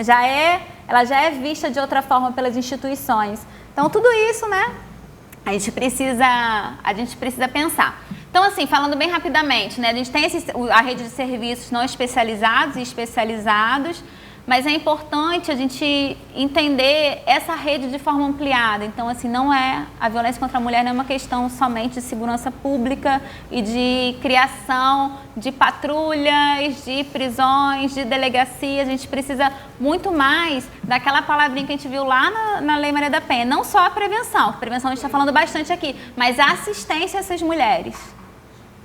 Que assistência essas mulheres estão recebendo? Quando a gente vai pensar nas medidas de proteção, nas medidas protetivas, que foi o que eu estudei, né, na dissertação, a gente está falando do quê? De proteção social, medidas protetivas. E que proteção social é essa que a gente tem nesse Estado, né, que promove tantas desigualdades? Então vamos lá. Então, assim, outro conceito, né, que a gente utiliza é da rota crítica da violência. Não sei quantos de vocês já ouviram, mas que é isso, é o caminho, é o percurso que essa mulher percorre para denunciar e para romper essa violência. Então, o quanto que a gente consegue reduzir e tornar essa rota, né, esse percurso não crítico, né, que ela não precise falar em diferentes instituições, né, que ela não precise passar por essa revitimização e essa violência institucional.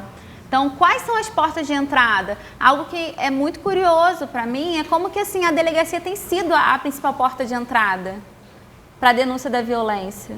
Olha como isso diz muito. A delegacia ser a principal porta de entrada. Não necessariamente teria que ser a delegacia. Algumas situações, essa mulher ela nem vai chegar a registrar boletim de ocorrência. Então, quais são os outros espaços que a gente está potencializando que essa mulher fale, né? Lembrando aí Conceição Evaristo, né, das vozes dessas mulheres.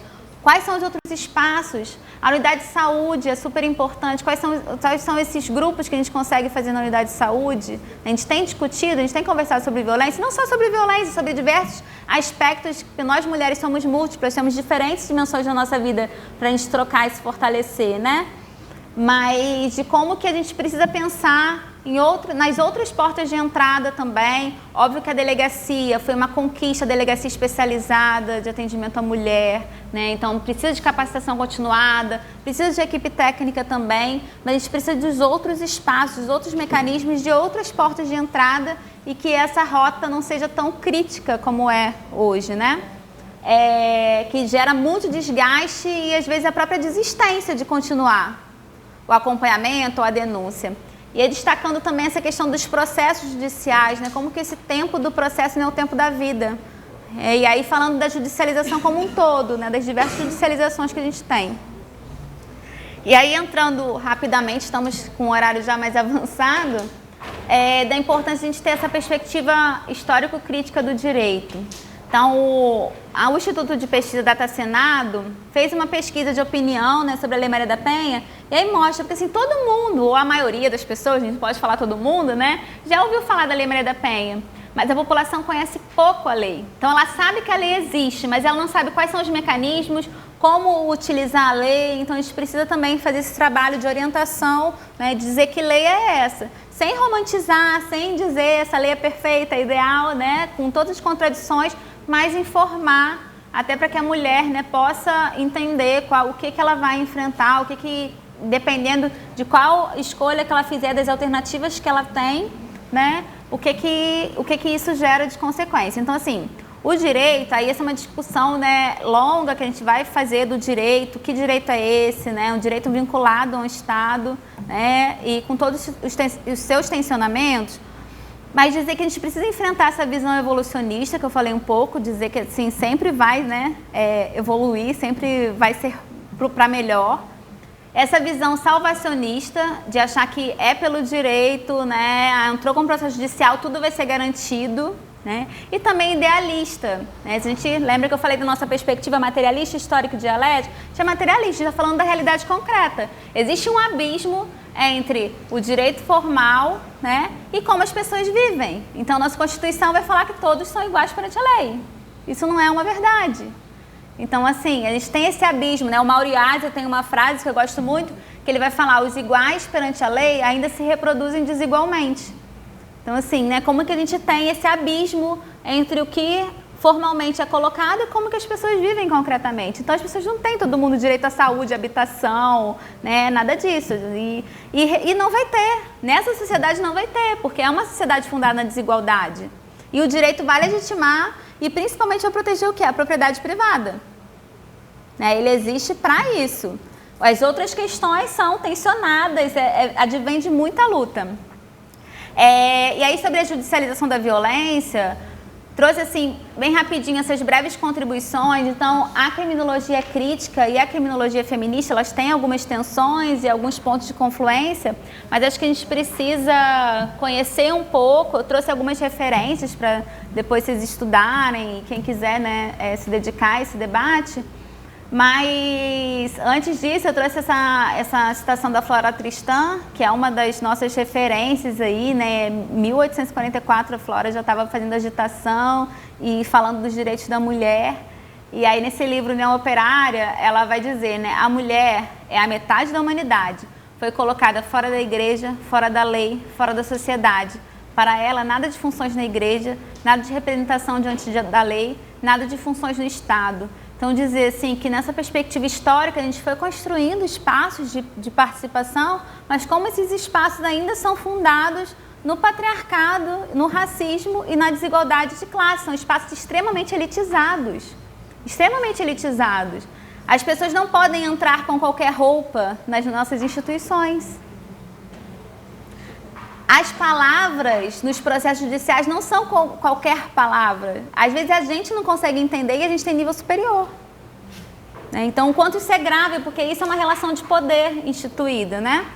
E aí a gente tem essas referências, né, que vão dizer o quanto que essa ideia de crime, da gente só falar, né, isso é crime, violência contra a mulher é crime. Mas isso também, algumas condutas são consideradas crimes e outras não são.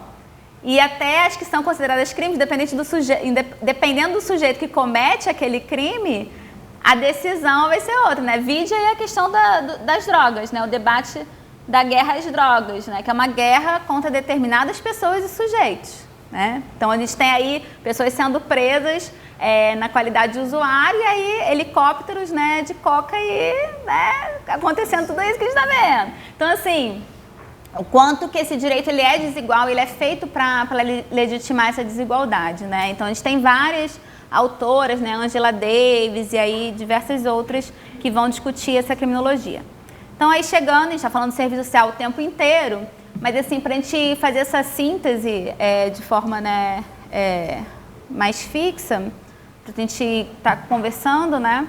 Dizer assim, do nosso próprio projeto ético-político, e aí o Código de Ética é um instrumento desse projeto, né, uma dimensão normativa ético-política, e que a gente tem os nossos 11 princípios fundamentais, né, eles estão ali, em vários lugares aqui da sala, mas dizer assim que já nos princípios, no código todo, né, que a gente se compromete com ele, mas nos princípios já vamos falar desse enfrentamento, né, e da construção que a gente precisa fazer no nosso exercício profissional. Então, eu destaquei alguns, mas aí a gente tem todo o nosso arcabouço teórico, metodológico, né, ético-político para a gente pensar.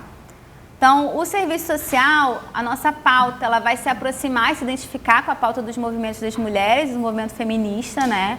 Como nós somos uma categoria majoritariamente formada por mulheres, então a gente também vivencia as expressões do machismo na nossa realidade, inclusive pessoal mesmo, né? E também no espaço de trabalho.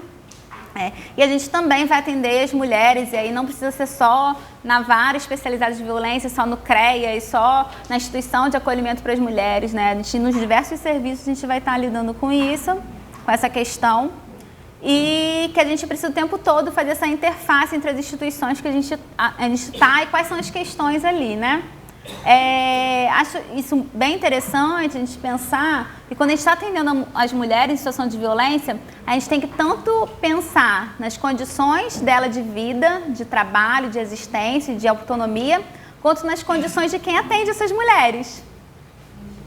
Né? Então, assim, quanto isso é desgastante, esse processo de atendimento às violências, né? Às pessoas que sofreram violência, enquanto a gente também precisa de condições de trabalho, né? Formação continuada, aperfeiçoamento, porque a realidade está cada vez mais complexa, e se a gente não tiver um tempo para estudar, para se aperfeiçoar, para entender que a gente tem que propor coisas diferentes, né? Aí vai se tornando cada vez mais difícil. E falar dessa ampla luta, né, do movimento feminista.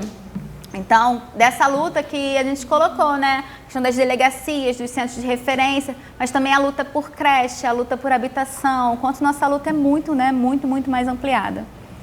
E aí, sintetizando, né, isso a gente colocou já em alguns artigos, né, tem um artigo na Temporalis que eu vou falar um pouco sobre isso, e no livro também.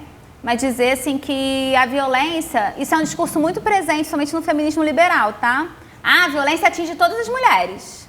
Todas as mulheres sofrem violência. A gente vai sofrer de formas diferentes. As alternativas também vão ser diferentes, né? Então, de apagar, sofre um apagamento e uma universalização dessas mulheres. Então, a violência doméstica familiar ela é de difícil rompimento, então as mulheres às vezes vão ser atendidas várias vezes naquele serviço até conseguirem, né, romper com essa violência. Então, isso faz parte mesmo, né, dessa questão. A gente vai precisar fazer esse acolhimento às mulheres.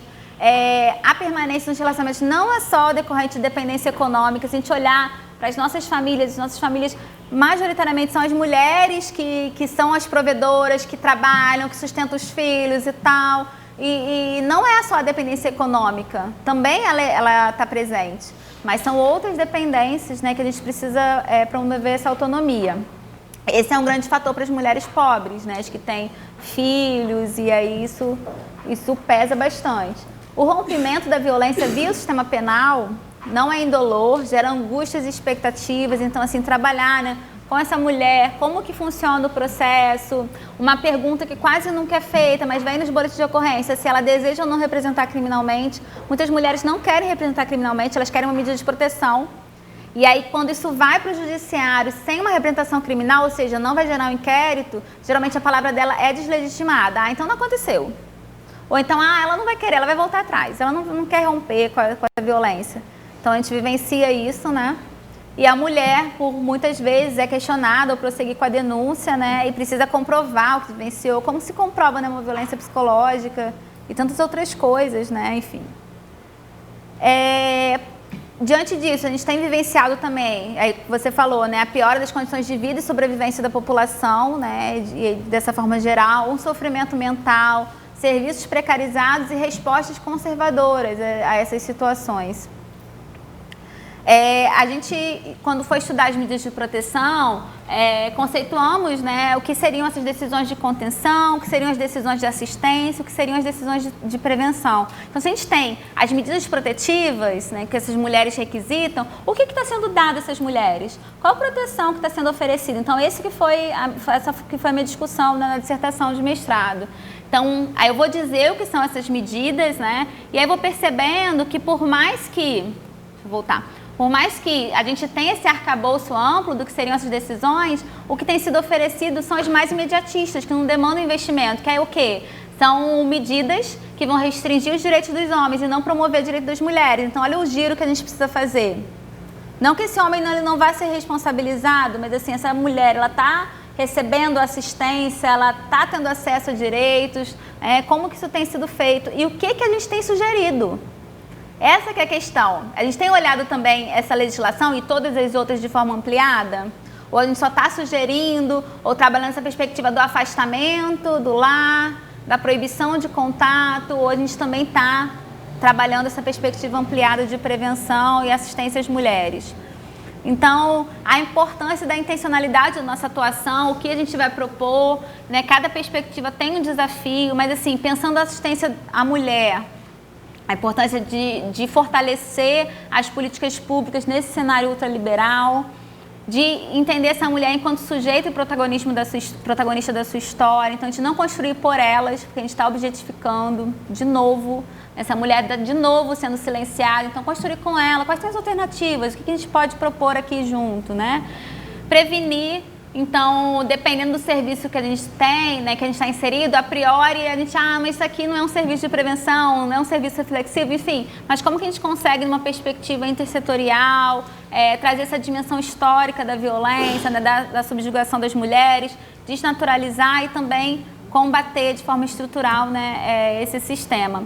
E a contenção da violência, que é essa dimensão que para algumas mulheres é isso que elas vão querer mesmo, né, a contenção, esse afastamento, a proibição de contato, mas sem cair nesse discurso punitivista e que essa é a salvação, né?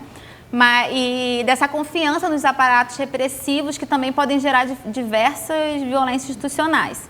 Então, acolher essas mulheres que voltam várias vezes no serviço, recuperar esses valores que são defendidos na nossa profissão, o tempo inteiro estabelecer essas mediações entre esse caso que chega e que realidade é essa, né? A gente consegue fazer esse processo reflexivo nos nossos documentos.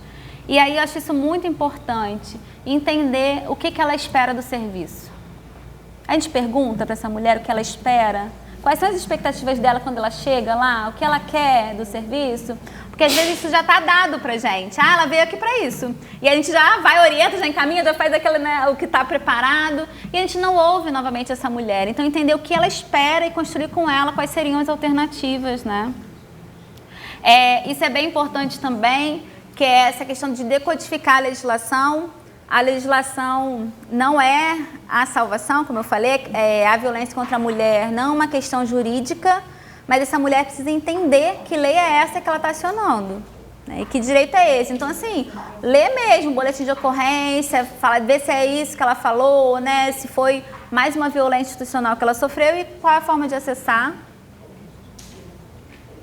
Levantar quais são as necessidades concretas dessa mulher e identificar quais serviços que podem dar conta dessa demanda, né? Principalmente os que desenvolvem esses trabalhos educativos e preventivos, e denunciar quando esses serviços inexistem.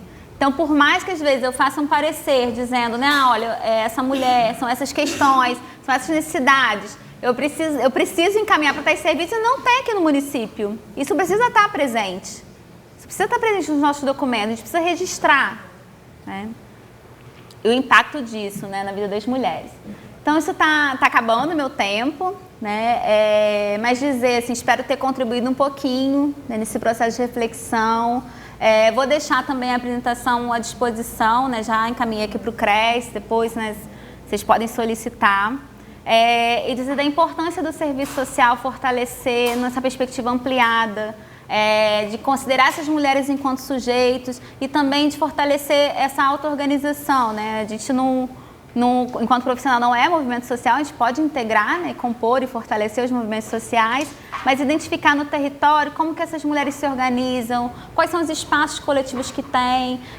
Por exemplo, às vezes há muito a crítica à igreja, né? Essa mulher, ela é tão submissa por causa da dimensão religiosa, mas também tem outras mulheres que vão romper porque ela tem um apoio ali daquela comunidade, aquela comunidade que vai dar suporte. Às vezes, para aquela mulher vai ser uma alternativa. Então, cada história é única, né? Quais são as lideranças das mulheres do território, quais são essas referências, porque às vezes essa mulher ela não vai seguir a via institucional, ela vai seguir outros caminhos, e o importante para a gente é que ela se fortaleça e que ela seja protagonista dessa história, né? E a gente construa com ela, e o serviço social tem essa potencialidade, né, de promover esses espaços coletivos.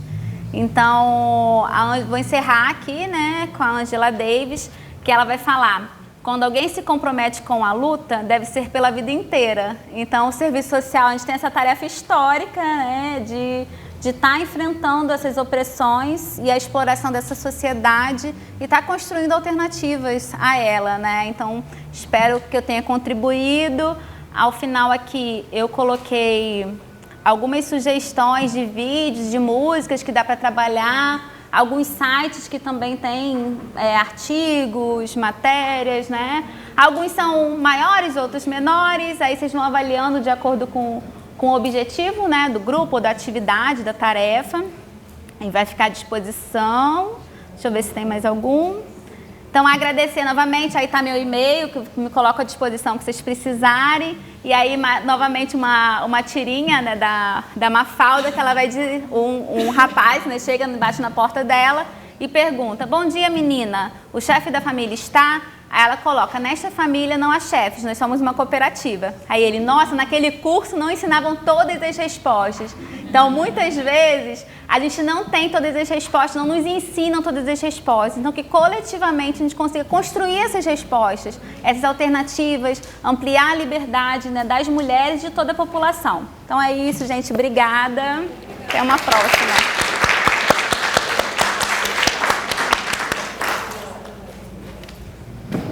Cumpriu o horário? Cumpriu o horário. Obrigada. Então, queremos agradecer a Emily pelas contribuições, por proporcionar para a gente aí inspirações e até trazer materiais para que a gente consiga utilizar no nosso exercício profissional. Agora, nesse momento, a gente vai abrir para as inscrições, se houver a necessidade, se alguém tiver algo a falar. E fica aberto, então, quem tiver alguma questão. Deixa eu sentar de novo. Se achar alguma pergunta, tem? Só um pouquinho. Enquanto ela vai fazendo a pergunta, assim, só para divulgar, né, gente? Aqui o CRES, ele tem feito vários materiais. Então, assim, esses boletins, os cartazes, vocês também, né, pegarem, levarem para os espaços. Esse aqui, né, que a Cristiane Sabino fez, falando sobre a questão étnico-racial. Então, super importante, né, para a gente, então, estar ali à disposição. Esse livro aqui, para quem quer fazer discussão sobre o feminismo para os 99%, tá bem interessante. Eu até ia ler um trecho com vocês, mas não vai dar tempo, de dizer, né, como que essas lutas elas são articuladas. Então é um texto bem leve, né, bem leve e denso, bem didático para a gente entender essa luta anti-opressões. E esse aqui é o livro, né, que virou, a dissertação virou esse livro. Então, quem quiser depois dar uma olhada, a gente vai estar lançando no CBA, a reimpressão, né, que a primeira esgotou, então podem dar uma olhadinha, né? Eu trouxe 3, que é o que eu tinha ainda. Quem quiser olhar também. Mas, de qualquer forma, independente disso, né? A gente tem artigo, tem outras contribuições que a gente está fazendo assim, online, disponível na internet. E o importante é a gente trocar, porque é assim que a gente vai avançando. Então, não tem, né? Não é ideal de todas as respostas, mas que a gente possa não se alienar e cada vez mais refletir sobre a nossa prática e sobre o enfrentamento a essa situação tão complexa, né? Oi, eu sou a Aline, trabalho com a Mayara na UFSC. Na verdade, não tenho uma pergunta, é que recentemente eu acabei assistindo uma série na Netflix, que é Inacreditável o nome, que falava sobre estupros. Né? E aconteceu, não vou dar spoiler, né? Mas aconteceu uma situação nessa série em que a pessoa, né, a vítima, ela teve que dizer que mentiu. Quando, na verdade, ela não mentiu. Mas a forma como a polícia tratou toda a situação, fazendo perguntas que deixassem ela confusa, fora a situação de que ela queria que acabasse logo isso e fosse para casa, fez com que ela dissesse: então, tá, era mentira, eu devo ter sonhado. E depois, né, teve todas as reviravoltas e viram que não. E o advogado dela, ele falou uma coisa que ficou assim martelando.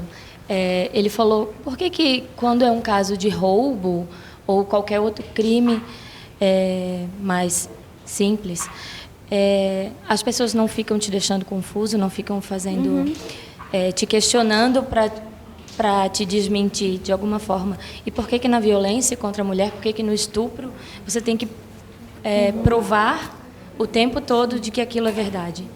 E a gente teve recentemente essa situação aí que ficou na mídia, do Neymar, enfim, e que fez com que eu ouvisse mais falas nesse sentido, assim: mas será que é verdade mesmo que todas as mulheres que vão lá denunciar. É tudo verdade? Às vezes é só para se vingar do homem. E pode ser que tenha casos assim, né? Não sei, 1%, menos do que isso. Mas e tantos outros que não chegam a ser denunciados, né? Por toda essa questão do medo, enfim, de não ter... até nos órgãos públicos, não ter essa segurança de que tu vai ser atendido, de que vai ser feita alguma coisa, né? Então, não é uma pergunta, mas assim, só uma contribuição. Essa série, ela retrata bastante isso, né? Eu só consegui assistir o primeiro episódio, porque tão angustiada, mas eu vou voltar nela. E essa violência institucional, né? Então, a revitimização, quanto essa mulher é questionada, e às vezes a gente vai ter que preparar essa mulher para o caminho que ela vai percorrer judicialmente, né? Então, é importante a gente também saber esses mecanismos e denunciar isso, né? Que ela também possa denunciar essas instituições que estão tão despreparadas e que violentam. A violência institucional, por exemplo, ela não está na Lei Maria da Penha, né? Algumas outras legislações consideram a violência institucional, ela não está escrita, mas isso acontece o tempo inteiro, né? Nos espaços que a mulher em situação de violência vivencia. Eu falei que eu ia dizer sobre isso, essa questão da mulher em situação de violência, né? Por que a gente, hoje, né, a gente não tem utilizado mais a mulher vítima de violência? Porque a gente colocando que a mulher está em situação de violência, a gente sempre aponta para uma perspectiva de superação dessa violência, né? E quando a gente coloca essa categoria vítima, essa mulher ela fica circunscrita a essa situação de violência. Então, ela é só uma vítima. Não só no sentido de achar que isso é pouco, mas de não reconhecer toda essa outra história e todas as outras vivências que ela tem, todas as outras potencialidades. Então, a gente tem utilizado em situação de violência por isso, né? Acho que foi uma construção. Isso. E o rompimento, né? Ela está vivendo uma situação, num contexto histórico, num determinado relacionamento ou não, e que pode ser superado, né? Mais alguém? Tem alguma inscrição?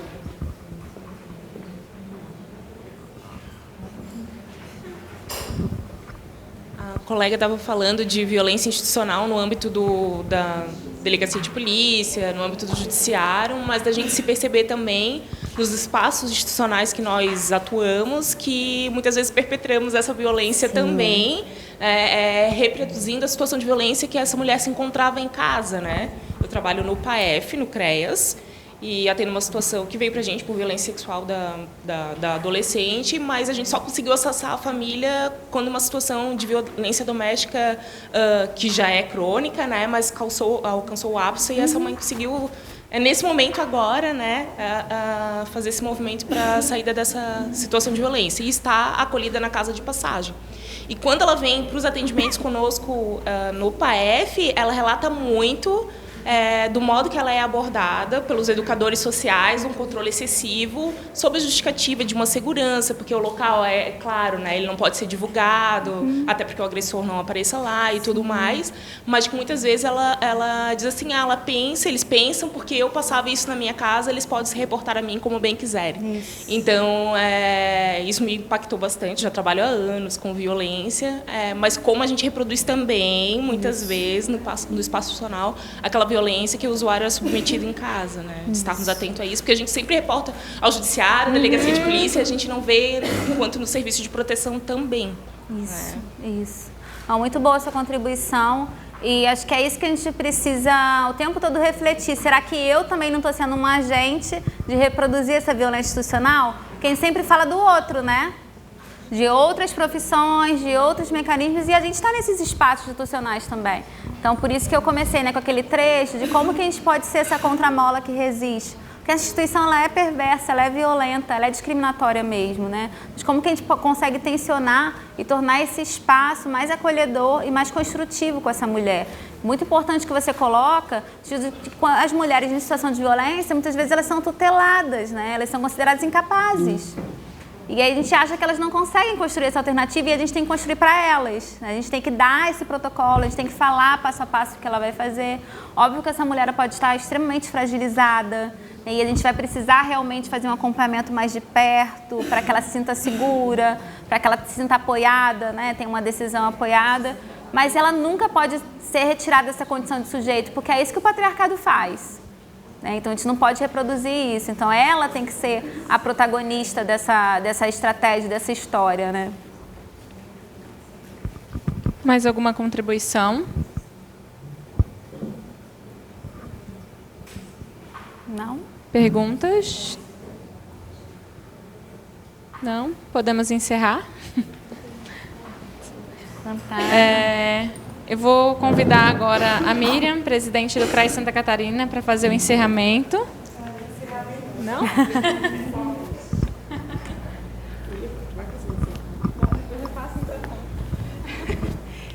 Boa tarde a todas. Eu vim aqui hoje mesmo para dar uma saudação a vocês. Eu estou no meu horário de trabalho na prefeitura, né? Mas eu não poderia deixar de vir aqui até para agradecer a Emily, né, por ter aceitado o convite que a gestão fez para que ela viesse aqui fazer essa fala. E eu quero aproveitar esse momento, antes que a Maiara faça o encerramento, para convidar todos vocês para participar na quinta-feira da Assembleia. É a segunda Assembleia Ordinária, que começa aqui nesse auditório, às 6h30 da tarde. E essa Assembleia é muito importante porque vocês também vão fazer parte das decisões que esse Conselho tem pela frente, né? Que se trata do orçamento para do ano que vem, né? Esse orçamento implica em hoje a gente poder contar com a participação da Emily, né? O valor das anuidades também a gente tem para que a gente... É a única receita que o CRES tem, né? Para manter o quadro, para manter as assessorias, manter toda a infraestrutura, e a gente depende de vocês para decidir sobre isso, qual é o rumo que a gente quer dar para o ano que vem nas questões financeiras e orçamentárias que são bem importantes para o Conselho, é importante para o Cefes, porque nós somos uma autarquia federal e dependemos de prestação de contas ao TCU, e ter a confirmação e o referendo de vocês sobre qual o rumo que nós precisamos dar é muito importante. Lembrar que ano que vem também nós vamos, em final do ano agora, a gente começa o processo eleitoral do Conjunto Cefes-CRES. Todas as seccionais, conselhos regionais e o Conselho Federal vai passar por um processo de eleição novamente. Ano que vem a eleição vai ser online, o voto online, não vai ter aqui a mesa eleitoral, não vai ter em outros locais. Vão ser 72 horas de possibilidade de votar em qualquer lugar do mundo, né, onde tiver internet. E vocês vão poder participar dessa eleição e dessa outra decisão também, que implica em militância, além de ser, como nós aqui, conselheiros, que a gente também assume o papel de militante na medida em que a gente não recebe nenhum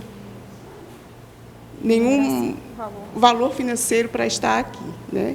Mas vocês são importantes nesse processo, nós somos importantes nesse processo de decisão. Então, para que vocês possam votar, ano que vem vai ser diferente, vocês precisam estar recadastrados, tem que entrar no site do Cefes, isso independe de estarem com a anuidade em dia ou não. O recadastramento ele é obrigatório até o dia 31 de dezembro, vocês têm que fazer isso, é muito rápido, né? Nós estamos com... A última informação que nós tivemos no Cefes era de que o recadastramento ele estava muito abaixo do esperado, 30% nacionalmente. Então, se vocês não se recadastram, vocês também não votam, porque vocês vão receber uma senha no e-mail que vocês oferecerem para o Cefes, para esse site, para essa plataforma, e nesse e-mail vocês vão receber uma senha para votação. Então, se vocês quiserem, e eu peço que vocês participem desse processo, porque nós somos mais de 100 mil assistentes sociais no Brasil e a gente tem poder de decisão, para que vocês participem do recadastramento, que ele é muito importante. Na verdade, a gente deveria ter um computador aqui hoje para que vocês fossem lá e acessassem e fizessem o recadastramento.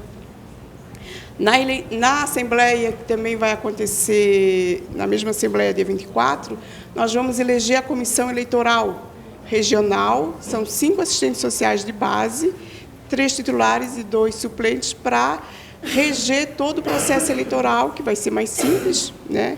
Para a comissão vai ser um pouco mais simples, porque não tem mesa, não tem contagem de voto, não precisa esperar o prazo para o Correio devolver os votos, então vai ser uma tarefa mais simples e a gente espera que vocês participem, se candidatem a participar da comissão, que também é um processo de participação aí do conjunto e nós precisamos contar com vocês. Informar que a nossa agenda agora está bem apertada, né? Quarta e quinta, nós vamos encontrar os NUCREs aqui, os coordenadores e secretários daqui do Estado de Santa Catarina. Nós temos 13 núcleos de base, né? Que é a proposta do conjunto Cefescres de se aproximar da categoria acerca dos debates que a gente faz no conjunto. Então, isso vai até quinta e à noite nós temos a assembleia que vocês devem vir aqui. Os participantes do NUCREs são os coordenadores, né? Tem um público-alvo, que a gente faz avaliação, faz a prestação de contas. E aí a gente espera, então, a contribuição de vocês. Agradecer muito por estarem aqui, né, numa segunda-feira, horário de trabalho. Mas esse eu acho que é o nosso papel mesmo, tanto de vocês como o do CRES, de qualificar a reflexão acerca do nosso exercício profissional. E eu acho que a Emily, a Maiara, né, que articulou tudo agora nesse momento que a gente está bem complicado da agenda, para que a gente pudesse contar hoje aqui com a Emily e ter a resposta de vocês aqui, né? A gente chama e vocês vêm. Nós estamos muito gratos por isso, né? Pela participação, pelo empenho de vocês. E um obrigado até quinta-feira na Assembleia. Então, para encerrar, em nome do CRES Santa Catarina, agradeço a Emily. É uma amiga de longa data. A gente teve a oportunidade de fazer o Ética em Movimento ano passado no Cefes, né? E a vida trouxe essa grata surpresa e hoje a gente consegue dialogar e conseguir disponibilizar essa pessoa, né? Ela tem